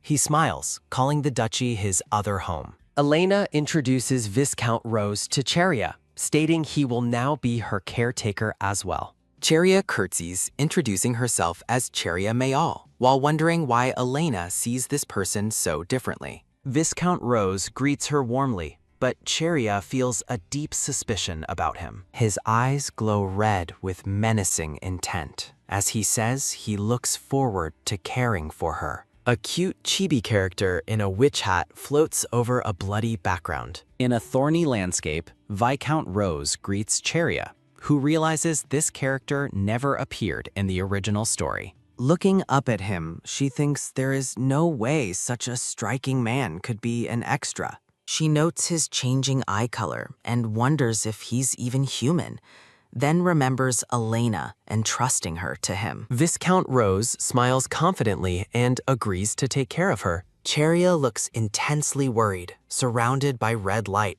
pondering why someone looks different only to her eyes. Cheria thinks she should stay out of sight to avoid suspicion if she keeps being around others, then tells Yelena she will run back to her room, causing a sound of hurried steps. A close-up of Viscountess Rose, resting on a fancy chair with intense red eyes, is followed by a dramatic textured flash of light across the panel. Cheria, shown in profile, reflects on the journey, wondering if she will be with the young master all day now that they are heading to the Duke's domain, and notes the person acting as the nanny. She pauses, pondering what they should do from now on, as a large foot in white and purple approaches her smaller figure. Kayak! Cheria screams in shock as a gold crown is placed on her head from above, framed by a panicked expression. Cheria clutches her head, flustered, while a man in a white and blue uniform holds a small, dark jewelry box behind her. Cheria asks the man what brought him to her room, and he replies that Yelena said she was there, and he came to give her something. The man presents the ornate dark box as a gift, surprising Cheria. Cheria holds the box, looking up at the man, thinking of it as a return for the present she gave him last time. The man in the elaborate uniform thanks Cheria for the gift, but comments on the key, which seems to concern him. Cheria looks extremely shocked, holding the box, as the man reveals the key for the box has not been made yet, and is set to come next year. Cheria laughs brightly, controlling her expression, thanking him and saying she looks forward to receiving the key next year. A cheerful, bordered frame shows the man in the blue uniform accepting Cheria's thanks, observing that the young master wanted to casually ditch the gift, which Cheria denies, exclaiming about her perceptive father-in-law. The man in the white uniform stares thoughtfully with his hand resting near his face. He sternly advises Cheria to tell someone immediately if she feels unwell today on the way to the Duke's domain, which she quickly affirms. Cheria is told she might feel dizzy when using the warp function because she is physically weak, and the man mentions this just in case. Cheria smiles widely and heartily, surrounded by pink flowers, happily declaring she has gotten much better and he should not worry. The man in the blue uniform smiles awkwardly in chibi form, silently questioning if she finds the task easy enough. Cheria is visually distressed and sweating in a dark, cold environment, her arms crossed tightly over her chest. Yelena, the woman in the dark skirt, checks on Cheria inside the carriage, asking if she is all right because she is sweating a lot. Cheria assures Yelena she is fine, reasoning she must be nervous since it is her first time riding in a carriage for so long. Viscountess Rose, standing in an ornate red and white outfit, stares intensely, noted by the narration that his gaze has not fallen away for a while. A close-up shows Viscountess Rose's smiling face in a black and blue overlay, followed by a shocked chibi Cheria who wonders if he just sneered. Cheria smiles happily, realizing the Duchess told them to stop the carriage at once if either she or the young master felt unwell, concluding that her mother-in-law is the best. Viscountess Rose proposes that he and the young master will go out, suggesting they get some air together, which the young master nervously agrees to. Cheria and the young master walk outside near the carriage, framed by greenery, as she tells him she has something to ask. Cheria stops, looking up at the young master, asking about Viscountess Rose. Surrounded by a red visual effect, Cheria shouts, asking the young master if he also sees the man as a bulky man and if he saw his eye color change. She stares angrily, surrounded by red flames and energy, wondering why he keeps staring at her. Cheria internally regrets that she cannot ask the young master directly, thinking about who the man truly is, while the young master looks confused. Cheria sees a sequence of images: a black and white image of a crying woman, a small child wrapped in a red cloth, and the young master looking concerned, wondering what the strange sound is. Cheria inwardly questions if she looks like a delicate woman to Kibrin, noting that Viscountess Rose looks like someone who could fight a tiger with one hand, then observes Viscountess Rose in a separate panel looking displeased.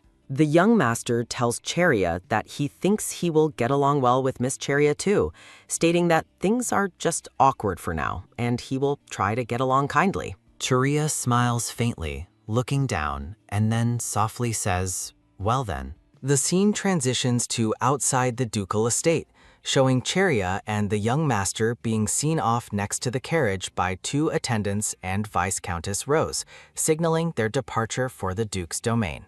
Cheria looks distressed in a purple-lit scene, feeling dizzy and nauseous, realizing why her father-in-law had warned her separately about travel. Viscountess Rose stands close to Cheria, calling her name. Viscountess Rose leans over Cheria, surrounded by bright red roses, looking concerned. Viscountess Rose, smiling broadly, tells Cheria not to walk until the dizziness subsides since it seems to be her first time warping, warning she might fall and hurt herself. Cheria smiles broadly, thanking Viscount Rose and thinking how kindly he is suddenly acting. Viscountess Rose smiles, advising Cheria not to overdo it for a while. He looks down at Cheria near the carriage wheel, who is surprised by his attention. A warm, yellow-framed close-up shows a large hand gently touching a smaller hand. Cheria looks wide-eyed and shocked as a pale, tall man, possibly Viscount Rose, holds her face gently in a cold, wintry scene. The man in the dark coat looks away, his figure imposing above a small girl with a light dress against a cold, textured background. The man's shoes are visible next to the small girl, casting a shadow in the white space. The tall, light-skinned man in the dark coat smiles mysteriously, his eyes glowing red in the bright light. The small girl looks shocked and small against a textured dark blue background. Cheria and the young master are seen resting in a lavish, sunlit bedroom with opulent gold and white furnishings. Cheria laments being bedridden for recovery upon arriving at the duchy. Thinking of Viscountess Rose makes her sickness even worse. The young master Kibrin anxiously asks Cheria if she is feeling all right. She confirms she is feeling better, suggesting the nausea was caused by the teleportation. Kibrin looks away smiling, admitting that he also experienced the same dizzy feeling. Cheria reflects she missed out on exploring the bright, grand duchy manor due to her illness. An intricate snowflake ornament hangs framed by lush, pale flowers. The narration establishes Crescent Moon Castle borders the New Moon Forest, known for fierce monsters requiring frequent subjugation squads. Cheria recalls her mother mentioning she collected monsters on Kibrin's behalf. She sits up and reminds the young master of her past confession, claiming she is a monster. Holding her hand, Kibrin pledges to keep her unusual identity absolutely secret. He warns Cheria not to end up locked away as he once was, reinforcing his promise. A close-up captures the girl's deeply worried expression as she processes his warning. Their hands clasp together in a warm, comforting moment framed by flowers. Smiling brightly, Kibrin declares he will be a monster as well, receiving her gratitude. The young master happily shares that his old nanny used to quote a saying. A memory surfaces of Kibrin hearing the poignant words, "Only a monster can heal another monster." Cheria, now understanding the sentiment, casts a dark thought toward Viscountess Rose. The maid praises Cheria for eating a healthy amount, saying it is more than she ate previously. Cheria exclaims her eagerness to recover quickly so she can finally explore the duchy, which impresses the maid. Cheria focuses her intent on getting well soon so she can handle Viscountess Rose's plots. The maid informs a visibly irritated Cheria that Miss Yelena suggested light walking for recovery today. Cheria is utterly horrified by the suggestion of taking a walk with Viscountess Rose. She shouts a firm rejection while desperately formulating an immediate excuse. Cheria brightly claims she has an appointment to see her mother immediately after lunch. The maid questions the alleged visit, but Cheria firmly insists her mother told her to come right away. The smiling maid thinks the madam hadn't actually requested the young lady, while Cheria internally admits lying.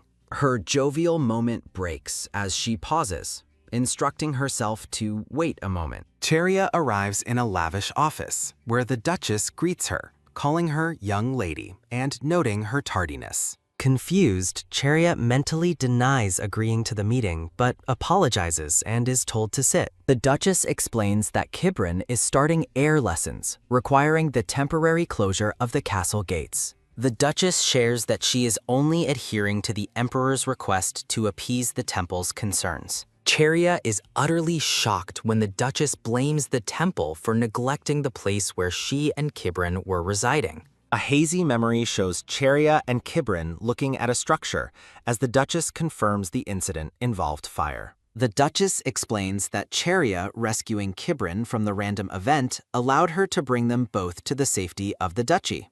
Cheria gives a slow, thoughtful nod, processing the Duchess's explanation of the rescue. The Duchess is portrayed dramatically, framed by cold, swirling blue florals. Cheria thinks about the small actions required to initiate the journey. A sparkling vision shows the Duchess sweeping up Kibrin while moving away from the past. The Duchess confirms that the Emperor's speedy approval accelerated the entire process. She directs Cheria's attention downward toward the desk. A formal document reveals the names Cheria Estella Nectarian and Kibrin Basilios Nectarian. The smiling Duchess pointedly asks if Cheria expected to always be referred to as young lady. Cheria stares wide-eyed at the envelope, realizing she is now Kibrin's wife, the young Duchess. The Duchess explains that while the marriage is legally binding, the formal wedding is deferred until adulthood to ensure a proper ceremony. Cheria's eye glistens with overwhelming, stunned emotion. Holding the document, Cheria asks for understanding regarding her reaction. Cheria questions if the hasty name change relates to Count Mayal, catching the Duchess by surprise. Cheria says she sped up the change because the Count disliked having her name tied to his family, referencing a painful memory. A stark image depicts a white-robed woman shielding a male figure wielding a sword. The Duchess, eyes closed, questions Cheria's statement. Cheria stares up at the tall Duchess, insisting she changed her family name because she wanted to. Cheria claims changing her name was her decision and her choice. Cheria smiles sweetly, slightly blushing after making her assertion. The Duchess, looking concerned, flashes back to the young master smiling while surrounded by yellow flowers. The Duchess, appearing in chibi form, says she doesn't understand what Cheria is saying, claiming she was just telling the truth about the Emperor's pressure. Cheria, standing over the desk, tells the Duchess she is off, having something else to do. The Duchess commands Cheria to go see Viscountess Rose, causing Cheria to react with fear and question.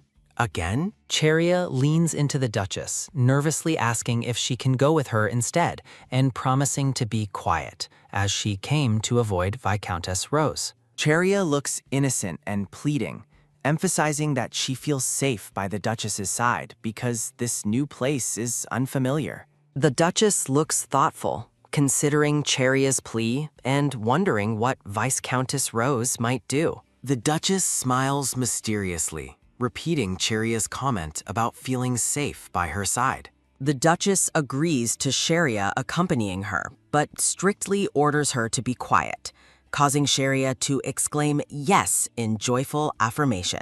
A meeting is underway where a standing man states that monster attacks have been too frequent and they urgently need additional troop support, suggesting the Duke should step in. A dramatic panel shows a monstrous figure surrounded by glowing red magic stones, stating that monsters with special abilities are a good source for obtaining valuable red magic stones that can be used later. A shower of gold coins falls from a glittering pouch, surrounded by shining yellow roses. Cheria sits quietly at the table, looking subdued.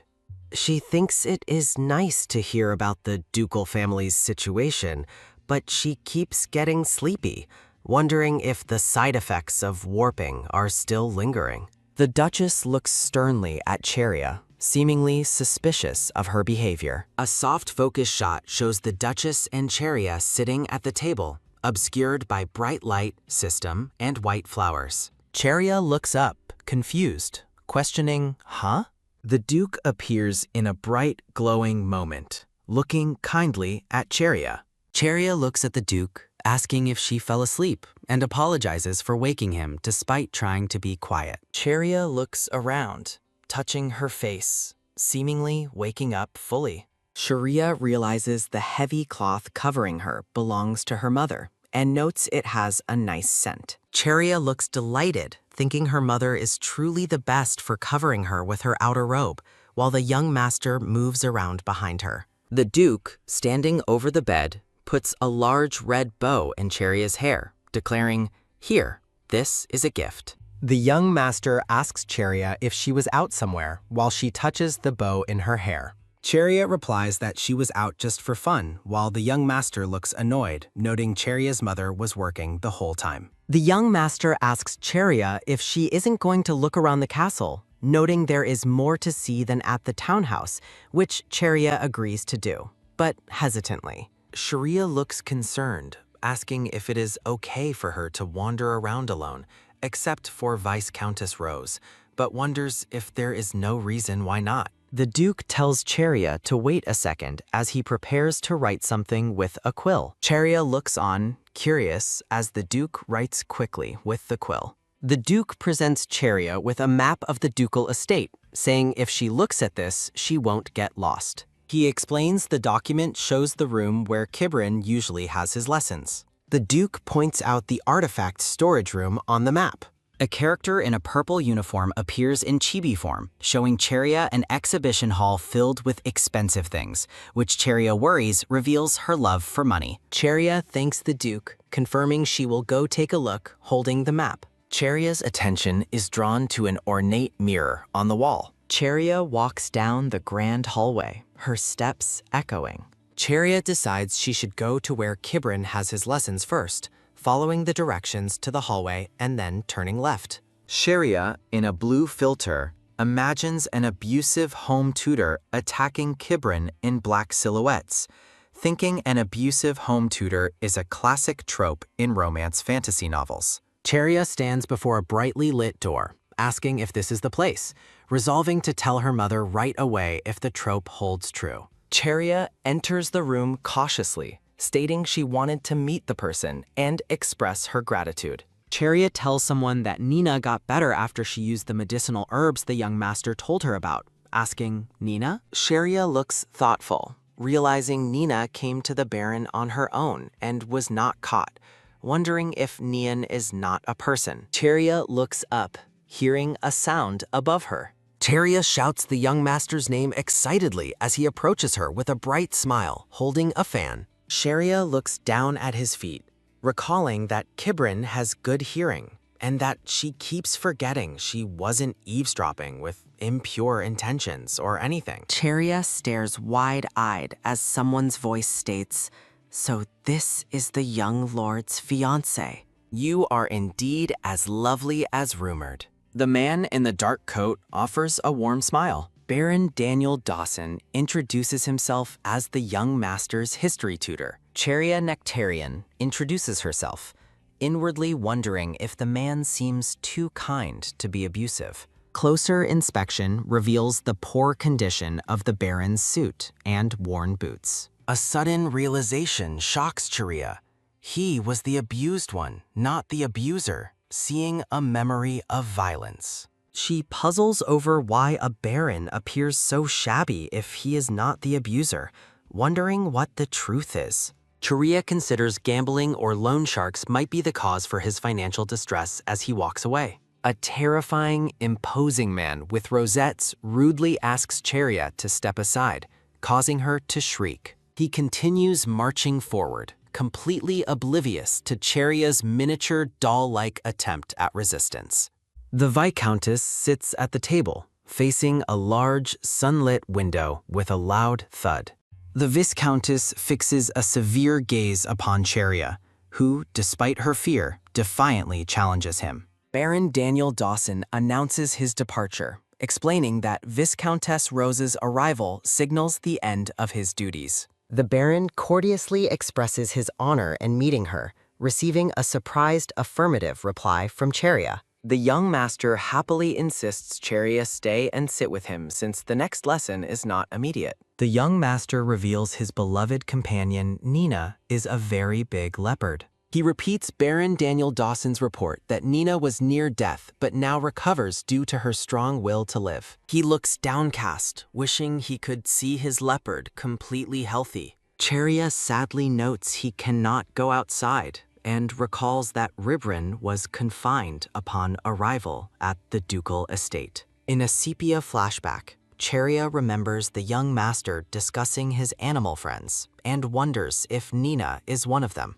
The young master looks over, ready to respond to her sudden moment of introspection. Cheria joyfully volunteers to relay the young master's regards to Nina, causing Viscountess Rose to declare he will accompany her. Cheria leans in angrily, shouting her accusation that Viscountess Rose is jealous of her. Viscountess Rose internally fumes, convinced Cheria insists on coming along out of jealousy over the young master's favor. The young master, smiling widely, kindly offers Cheria a cookie from a small pink bag. Cheria accepts the treat and dismisses the idea that the Viscountess would seriously follow her. While eating the cookie, she assures herself that with an escort, the Viscountess cannot interfere. The Viscountess sits intensely in the gloom, noticed by a small, wary Cheria. Cheria confronts the Viscountess, asking if he wants to spread rumors, prompting a serious, foreboding stare. The towering Viscountess Rose powerfully rises from the chair. The Viscountess turns and leaves the room with a quick, deciding step. Sharia expresses confusion about Viscountess Rose's visit, learning she merely came to check on the young master. The scene shifts to a snowy outdoor view, signaling winter arrives faster here. Cheria questions the young master if he is prone to easily feeling cold. He shyly agrees, making Cheria mentally note how adorable he is. The young master cries out his affliction, lamenting that cold weather makes him sleepy like a snake. Cheria beams joyfully, surrounded by white flowers. She flirts, proclaiming herself cute for a monster and promising to settle down around the young master. The young master smiles sweetly, his cheeks dusted with a blush. Cheria looks delighted and happy, returning his genuine smile. Cheria is asked about her history lesson with Baron Daniel Dawson while reviewing notes in a large book. A sudden, confusing realization hits them concerning the documents. The pages of the book are illuminated as the focus narrows on the written script. Cheria stares in exaggerated, stunned surprise at the revelation. Cheria and the young master compare two distinct handwriting samples labeled Mavelric's font and Kibrin's font. Cheria observes that Kibrin's handwriting resembles his mother's, pondering the concept of duty. The young master mentions the room used to be full of stone tablets, prompting Cheria to question the meaning. She thinks about the value of the stone tablets, wondering why they would be valuable to the young master. Cheria suggests that they should check out the area. Cheria politely asks the young master for permission to enter the area. The young master points out that it is time for his next lesson. Cheria happily agrees to leave for her next activity. Cheria sneaks into a dark, ornate staircase leading to a bright doorway. Cheria notes that the map indicates this location, but the lack of guards surprises her as she enters a library. She approaches two stone tablets leaning against a table in the brightly lit room. Cheria looks inquisitively at the stone tablets in the library. Cheria recognizes the writing as character preferences, thinking the odd message must be a code. A handsome man in a blue coat, Emil, surprises Cheria, asking if she came to look around. Emil, surrounded by a magical aura, reveals he manages the Duke's family's artifact storage room. Cheria introduces herself, causing Emil to remark that she reminds him of someone. Emil tells her to call him Emil and asks if she has found anything interesting yet. Cheria points at the stone tablets, questioning their nature. Emil smiles, explaining the markings are not ancient script. Cheria is shocked to realize she can read the text, which contains personal preferences like likes glasses and dislikes lies. She is stunned that she can read the text just fine. Emil dismisses the tablets, suggesting they examine more fun artifacts. He shows Cheria a jewelry-like artifact in a box. He explains that the Duke gave him the artifact, which is supposed to spread happiness to the wearer and others. Emil says he will show her around the artifact room, and Cheria cautiously agrees. Cheria ponders that the stone tablets must contain a secret since no one else can read them. The young master shyly says the common characteristic among them is that they are all monsters. Cheria confirms he meant monsters and asks if the young master can also read the tablets, to which he replies yes. She realizes she is also a monster for being able to read the script, wondering if the writing belongs to those types of beings. Cheria states she doesn't know the nature of the writing, but notes the young master can also read it. Cheria thinks back, realizing that Kibrin being a genius doesn't explain how she can read the mysterious text. She stares at the inscription on the massive broken stone tablet. Cheria questions why she can read the script. Cheria stares wide-eyed, wondering if the ability is related to being a transmigrator. She expresses relief to the young master that she is not alone in reading the text, admitting she initially feared something was wrong with her eyes. The young master concurs, looking embarrassed by the attention on the shared secret. A woman in a black and yellow dress happily exclaims her delight at Cheria's presence. The young master smiles brightly amongst white and green flowers. Cheria looks pleased, smiling to herself. She loudly expresses joy about his feelings. The young master announces their lessons are finished and suggests dinner in the dining hall. Cheria happily agrees to go to the dining hall. 2 days later, Cheria is traveling in a carriage with Viscountess Rose, having gotten permission from the Baron and her mother. Cheria is surprised that she is traveling only with Viscountess Rose and no knight. A decorative shot shows leafy branches framing a bright, open area. Viscountess Rose asks why she would need a knight when she is with him, provoking Cheria to ask if he intends to be her bodyguard, while he replies that he might if he feels like it. Cheria reflects that the Duke and Duchess approved of anyone who wouldn't treat the young master as a monster, suggesting they know Viscountess Rose is unusual. The young master reassures Cheria not to worry too much as she stands near a maid and the Viscountess outside a carriage. Cheria thinks Viscountess Rose is not so bad, but is confused by the young master calling the adult-appearing man a kid. The young master laughs, explaining that Rose's adoptive mother told him to behave, and he intends to follow that instruction. Viscountess Rose inwardly considers trying to get along with Cheria, noting the young master's command overrides his previous request for her to leave. Cheria smiles, holding a treasure chest, stating she will count on him for today. The Viscountess agrees, while inwardly questioning if Cheria is serious about their interaction. The carriage jolts quickly along the road. The carriage stops, signaling their arrival at the Dawson barony. Cheria steps out of the carriage onto that dusty ground, looking shocked by the barony's appearance. Cheria looks surprised, commenting that the Baron's house is shabby, but spending a fortune on something.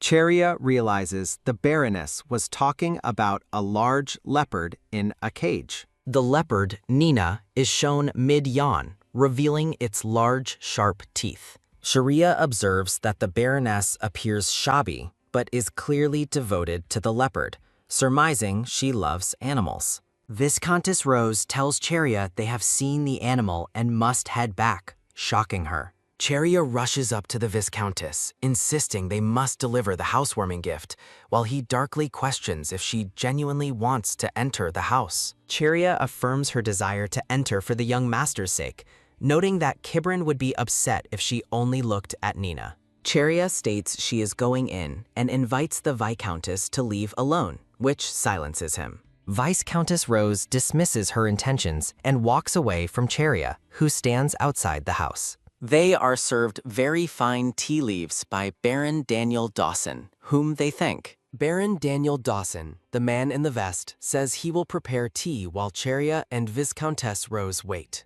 Cheria and the Viscountess sit patiently in the warmly lit room, facing the fireplace. Viscountess Rose whispers in shock, asking Cheria if she is truly going to drink the tea offered, internally noting Cheria is dropping formalities. Cheria decides she will drop formalities too, reasoning there is no harm since Mary picked the leaves, and she should at least stay for tea. Viscountess Rose scolds Cheria to be a polite guest for the young master's sake, but notes a strange noise coming from the ceiling. Cheria frowns, wondering if the noise suggests rats, which the Viscountess despises, then questions why she acts like the one raised in luxury. Baron Daniel Dawson returns smiling with a tray of a teapot and 2 cups of tea. He presents the hot tea, advising them to drink it slowly, receiving a bright thank you from Cheria. Cheria asks how Nina was injured if she was still bandaged, and the Baron explains she was attacked by a magical beast. Baron Daniel Dawson explains that Nina arrived injured, remembering his scent from when he helped her mother give birth. He recalls Nina's severe condition, fearing she would not survive the injuries. A sepia flashback shows the young Baron Daniel Dawson standing near a tall man, holding a packet. A close-up shows the injured and bandaged Nina inside a cage. Baron Daniel Dawson smiles confidently, saying Nina only needs a few more months of treatment.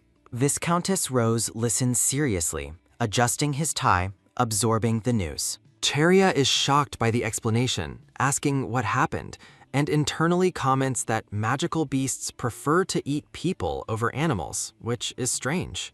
Baron Daniel Dawson laughs, reassuring them that the ducal family would never allow a magical beast to attack a person, but Cheria wonders if the kid next to her might be a magical beast. Baron Daniel Dawson notes the young master's strong connection, saying most animals are fond of him. Viscountess Rose looks intensely, doubting that the young master will become a good head of the family, because he has not done enough yet. A large, loud pounding sound interrupts them as someone shouts for Daniel to open the door. Baron Daniel Dawson excuses himself, stating a friend has dropped by. Viscountess Rose asks the arriving visitor, Dewey, why he came unannounced, and Dewey replies that he caught something much rarer than the leopard. Cheria wonders what could be rarer than Nina, concluding it is just a rabbit with slightly unusual colored fur. Viscountess Rose looks furious, screaming at Cheria for mistaking a magical beast for an ordinary rabbit. He yells at the other man for failing to recognize a magical beast. Cheria looks down at the creature, horrified that the rabbit is actually a man-praying magical beast. A wave of crimson energy pulses. A notification box displays suggested related manhwa titles. A banner announces a translation notice, while the panel below shows the magical beast is dormant only because it is near an inferior human and a monster, and Cheria realizes the beast is alive and deadly. Cheria looks surprised, processing the thought bubble that claims the monster is currently quiet only because it's near an inferior human and a monster. Realizing the magical beast thinks she is not human. Cheria wonders why the non-human monster would try to protect her if she hates her, concluding she must also not be human, and that is why the monster is not on guard against her. Viscountess Rose stares at Cheria, asking if she plans to marry the prince if she gets divorced. Viscountess Rose shrinks back in shock, asking Cheria if she has lost her mind, furiously denying that was his intended point. Cheria cries out in distress, confused about why the Viscountess told her to leave. Cheria asks Viscountess Rose what she did to deserve such cruelty. The text overlays a dark, stony background, implying the problem is that Cheria is clinging to the Duke's house despite the marriage already being registered. Viscountess Rose tells Cheria to leave the Duke's house as it is none of his concern, claiming he speaks this way partly because he cares about her, which Cheria finds unbelievable. Cheria halts, questioning the Viscountess's sudden display of concern. A glowing sketch of Viscountess Rose as a delicate woman suggests Cheria remembers Rose's kinder reputation. Viscountess Rose stares in shock, asking what Cheria meant by her suggestion, wiping his face in frustration. The Viscountess yells that he is a guardian sent to repay a favor, ordering Cheria never to call him a caretaker or nurse again, leaving Cheria confused by his overreaction. Viscountess Rose approaches Baron Daniel Dawson, mentioning the earlier issue. The Baron, clearly terrified, gasps a warning that the creature is a monster set against a blood-spattered background. Baron Daniel Dawson shouts in panic with the two friends, caught in the crimson blast. Viscountess Rose shields a frightened Cheria, quickly ordering her back into the carriage while the terrified Baron cries out. The Viscountess stands protectively over Cheria, facing the approaching danger with a resolute look. Dewey screams that the creature is a monster, looking at the dead magical rabbit on the ground in disbelief. The Viscountess aggressively stomps the ground in quick succession, following his departure. Cheria asks why the Viscountess keeps protecting her, and suggests if the monster kills her, it will disappear naturally. Viscountess Rose glares, stating he finds the sight of blood disgusting and is surprised she was ever afraid of him. Cheria shrieks in terror, falling to the floor. Viscountess Rose turns, walking away with a determined stride, and Cheria begs him to wait. Cheria asks if it is really okay to leave the Baron's house, and the Viscountess confirms it is only a lowest-grade monster. Cheria silently considers that even a low-grade monster requires 3 knights to beat, and the Baron's house has no knights. The Viscountess grabs a piece of cloth, wiping his hands clean. Viscountess Rose sharply orders Cheria to catch the monster, leaving her bewildered. Cheria dramatically insists she cannot be gone forever, but agrees to leave the Duke's house for 1 day. Cheria leans in close, revealing the prince actually liked the Baron a bit, suggesting the Viscountess does not want the prince to be sad about losing someone he cares about. Cheria asks if Viscountess Rose intends to look after the Baron as a guardian. The Viscountess affirms his role as the Baron's guardian while riding in the carriage with Cheria. Viscountess Rose sighs heavily, burying his face in his hand. A close-up shows the Viscountess looking intense and dangerous. A frantic commotion occurs as a small figure is chased by a fierce magical beast while Cheria watches. Cheria's eye widens in horror at the chaos unfolding. The Viscountess stares fiercely, surrounded by red energy. The magical creature bursts in a flash of power. Baron Daniel Dawson, looking dazed, stares in confusion at the sudden lack of threat. Viscountess Rose is seen sitting next to Cheria, stating the creature moved far away, prompting Cheria to ask if he wanted it completely dead. Cheria gasps, noting that blood splatter is inappropriate for a 10-year-old to witness. The Viscountess softly touches Cheria's hand, confirming his promise to protect her. Cheria tells Viscountess Rose he is annoying when he speaks, but is otherwise okay as a person. The Viscountess laughs proudly, accepting the compliment and Cheria's thanks for being reassuring. Cheria laughs, suggesting the Viscountess has guts and doesn't need to disappear for a whole day. Cheria joyfully arrives at the Duke's gate, watched by the maid and the Viscountess. The maid welcomes Cheria back, asking if she enjoyed her time at the Baron's house, to which Cheria happily replies yes. The Viscountess stands silently in thought, confirming the Baron's house appears deceptively ordinary, which he finds problematic. Cheria smiles happily, proclaiming she sees the prince. Viscountess Rose asserts that if Kibrin's ceiling breaks, Cheria will be the first to die. The Viscountess sighs, noting Kibrin's sealing technique is far too imperfect. He observes the cosmic, unsealed power surrounding the young master, thinking it could break tonight. The dangerous creature is revealed to be more than a monster, a top-level predator known as the Snake God, and other disaster-bringing names. The Viscountess regrets using that curse back then. Viscountess Rose stares sternly while the young master is surrounded by maids, looking excited by something. The Viscountess thinks they should have left the Baron and his friends afraid. He regrets not solidifying the idea that the 2 locations are equally dangerous. The Viscountess notes that it is too late now, but that tactic would have been safer. The Viscountess watches Cheria and the young master talk excitedly. He reluctantly concedes that the present Kibrin is a tame child.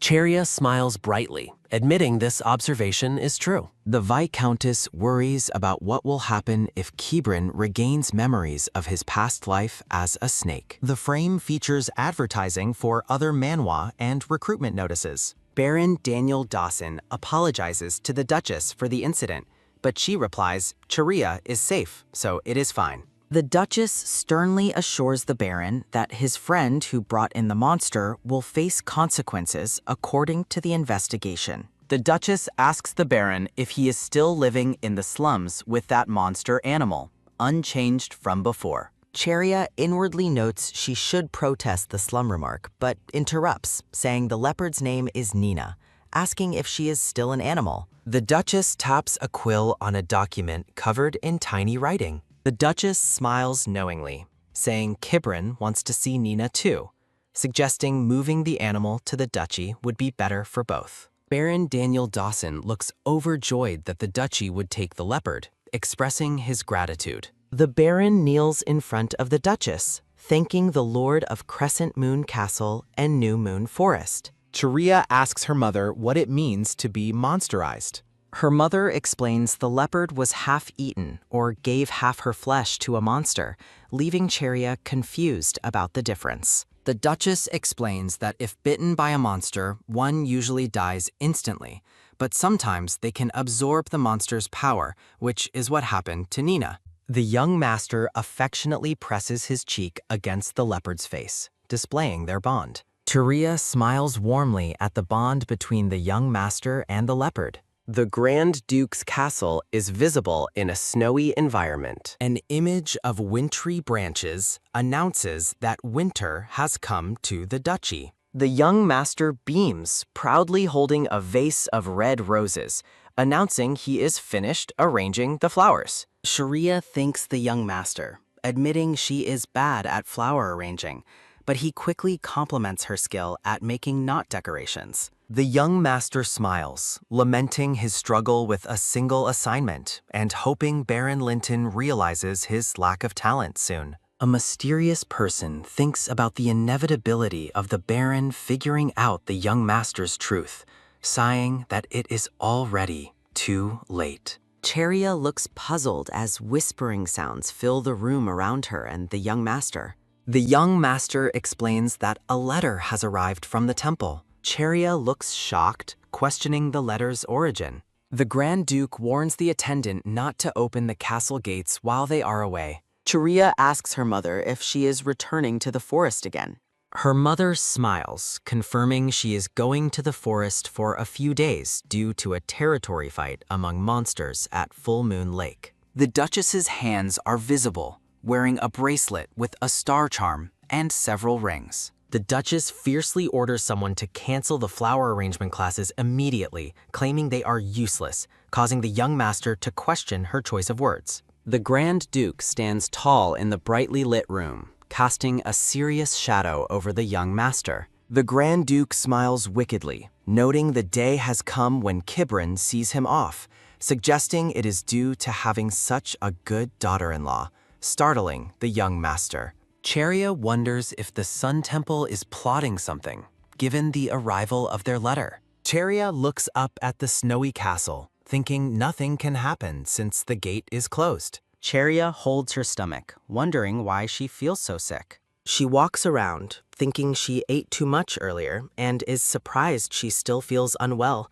resolving not to wake Yelena at this hour. Cheria stares at the maids, asking if the visitors still have not left, while the maid complains they are causing trouble, demanding entry to avoid divine wrath. Cheria realizes 2 high priests have arrived, noting their rudeness and deducing that their presence is why she feels sick. She ponders why high priests with strong divine power have come.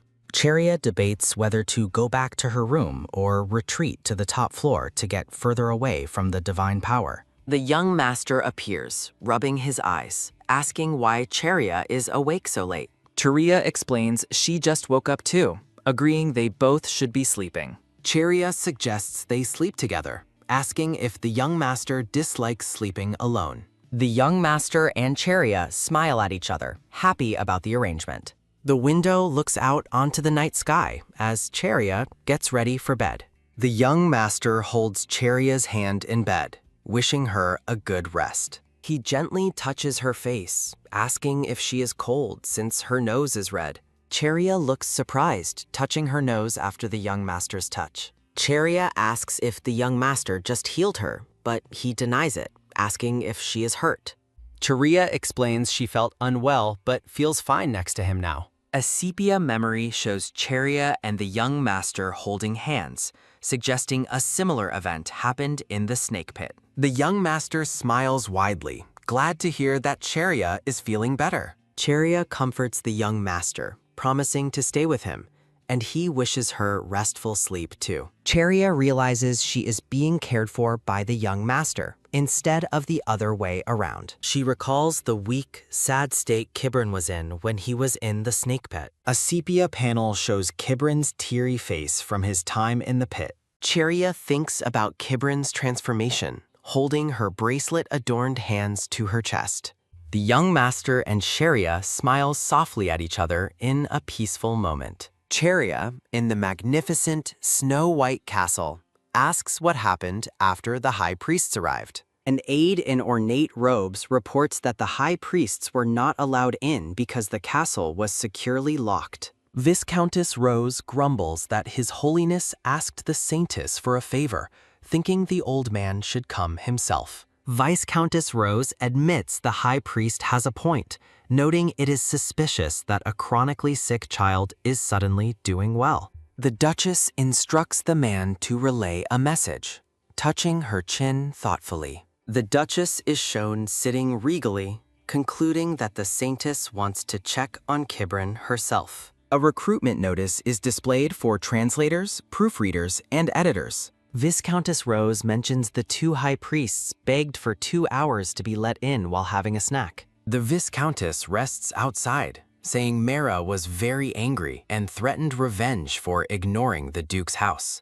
The Viscountess sits on a pillow, holding Cheria back while she tries to fight, confirming he no longer pretends to be a nanny. The Viscountess relaxes, concluding he no longer needs to pretend to be a nanny. A soft image shows Cheria holding the Viscountess's hand, feeling they have grown closer. Cheria realizes the Viscountess might be more capable and decent than she thought, then shrieks, seeing a bug. Viscountess Rose snaps up, alarmed, demanding to know what is wrong, and Cheria shouts about a bug. A finger points to an adorable little worm, which Cheria identifies as a bug. The worm is launched into the air by an angry Cheria, as the Viscountess cowers, terrified. Cheria scolds the Viscountess for panicking over a bug when he can make a monster disappear. Viscountess Rose insists the bug is gross, inwardly commenting that an inhuman being clinging to a child because they are scared of a bug is creepy. The Viscountess, shown in chibi form, reluctantly admits Cheria is more amazing than he thought, but feels embarrassed by his fear. Viscountess Rose scoffs, asking why Cheria is so impressed when any servant could have caught the bug. Cheria asks if that is why he wasn't getting along with the servants, as they all seem to like her. Viscountess Rose reveals he put a spell on the servants to make them friendly. He explains he did it so they would feel closer to him and less afraid of Kibrin. Cheria contemplates how the kid told her everything so easily, wondering if he is trying to scare her. A vibrant blue, abstract background creates a sense of magical distortion. The Viscountess abruptly asks Cheria why she is not afraid of him. Cheria suggests it's because he did not use his magic on the Duke and Duchess, noting he let her off easily. Cheria makes a challenging expression towards the Viscountess. The Viscountess looks shocked, realizing Cheria knew he wasn't human and wasn't scared. Cheria smiles slyly, questioning how the Viscountess knew she knew he wasn't human.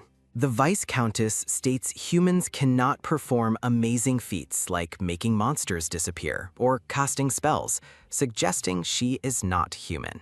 Cheria accepts the compliment and tells the Viscountess not to worry, claiming she wouldn't kill him even if he left the Duke's house. The Viscountess touches Cheria's head, asking her to keep his secret, noting that casting spells again is a hassle. Cheria asks if he used the spell to disguise his gender, surprising him. Cheria asks the Viscountess why he sees her the way he does, looking surprised by the question. The Viscountess looks intense, surrounded by a fierce orange aura, demanding Cheria answer him. He presses Cheria, asking why he would have put a spell on her, and whether she thinks he is actually a monster. Cheria is saved by the sudden arrival of the young master, expressing relief while the Viscountess scoffs. Cheria asks the young master if his swordsmanship lessons are finished. The young master answers yes, noting it has gotten colder outside. Cheria glances away as the young master looks down, admitting they decided to take a break from lessons. Cheria notices Kibrin's burn scar is still present on his hand, and that he grimaces when gripping hard. Cheria contemplates that the inhuman being cannot heal the scar, which likely requires temple healing. Cheria looks surprised as she approaches the magic artifact room door, preparing to use magic. Emil asks Cheria what brings her to the artifact room, and she says she is worried about the young master's hand wound. Cheria asks if the wound is hard to heal with magic, and Emil replies he can help somewhat, but not as well as a priest. Emil looks disappointed, mentioning the young master kept refusing his help. Cheria wonders why Kibrin refused help, thinking Emil wouldn't mind helping his future lord. Cheria asks Emil to infuse some magic into an object, promising to persuade Kibrin to use it. Emil agrees, saying he would be grateful if she did. Emil performs a magical infusion over an ornate floor. Emil asks Cheria if she has ever perceived anything differently than others, like the way she sees him. Cheria reflects on the stone tablets she can read and Viscountess Rose's true form. Cheria states she sees many things differently from others, holding the young master's hand in a flashback. The young master looks distressed in the monochromatic flashback. Emil states that even if he did see things differently, he would probably pretend not to. Emil mentions that in the dark city he lived in, heads of talkative people rolled around like children's toys, which shocks Cheria. Cheria looks serene, realizing the implications of Emil's environment. The young master is seen laughing happily in a flashback, stating Cheria shouldn't suffer alone. Cheria inwardly scolds herself for forgetting to hide her true nature, questioning Emil how he knew about the hand wound. Cheria guesses the injury occurred during the temple incident. Cheria's eyes reflect the solemn expression of the Duchess as the memory of her bandaged hands flashes. The Duchess's solemn eyes indicate deep concentration, realizing she must persuade Kibrin to receive help. Emil hands Cheria a small cloth, asking her to try next time, saying he should be the one asking. Emil earnestly asks Cheria to ensure the young master continues treatment, to which she agrees happily. Cheria looks down at the handcloth, hoping Kibrin uses it, and vows to bring plenty of bandages next time. Viscountess Rose aggressively demands Cheria answer his earlier question, startling her. Viscountess Rose snaps at Cheria, demanding an answer. The Viscountess poses dramatically, asking Cheria how he looks to her. Cheria looks intensely worried, wondering if the temple called her because they suspect she is the same kind of snake as Kibrin. Cheria looks shocked as a man in white ornate clothing appears, denying her implication. The man ponders that the Duke might suspect Cheria adapted so well for reasons other than being a spy. Cheria, blushing with fear, meekly denies being a snake. Cheria realizes Kibrin had powers in the novel, thinking if she were a snake, she would have powers too. Cheria furiously yells at the woman, comparing herself to a useless human who was shunned by her family. Cheria claims she wanted to check for scales immediately and asks if the woman is worried she will tarnish her reputation as a second snake. The woman smiles brightly, confirming she only suddenly became the young lady because she must be a monster. Cheria is terrified, realizing the woman might be raising her as a sacrifice. Cheria glares, asking the woman if she is truly going to keep running her mouth just because she's a saintess. The saintess says she is surrounded by people who bow and give her money, unlike Cheria, who furiously yells in response. The woman apologizes if her words were harsh, asking Cheria to remain as her ordinary little sister. The woman smiles warmly, wishing Cheria a happy birthday. The woman says the congratulations are only words, noting nobody else congratulates Cheria, then hugs her warmly. The Duke is seen wearing chains as Cheria looks up, asking why he is not angry. The Duke chuckles, stating it would be a scene if he got angry at kids fighting, and adding that if he truly got mad, the saintess would be dead. Cheria looks at the Duke's shoulder, asking about his arm, knowing he was injured during the temple incident. The Duke walks slowly, revealing that people tried to burn Winter at the stake for giving birth to a monster. The Duke states he cut off his right arm as an apology to the Emperor, so he has a record which proves his seriousness about not getting angry. Cheria thinks about the extreme action the Duke took for his mother. Cheria asks the Duke if he would get angry like that for the young master too. The Duke smiles mysteriously, calling her question fresh. A glowing blue sword appears next to the Duke, suggesting his underlying power.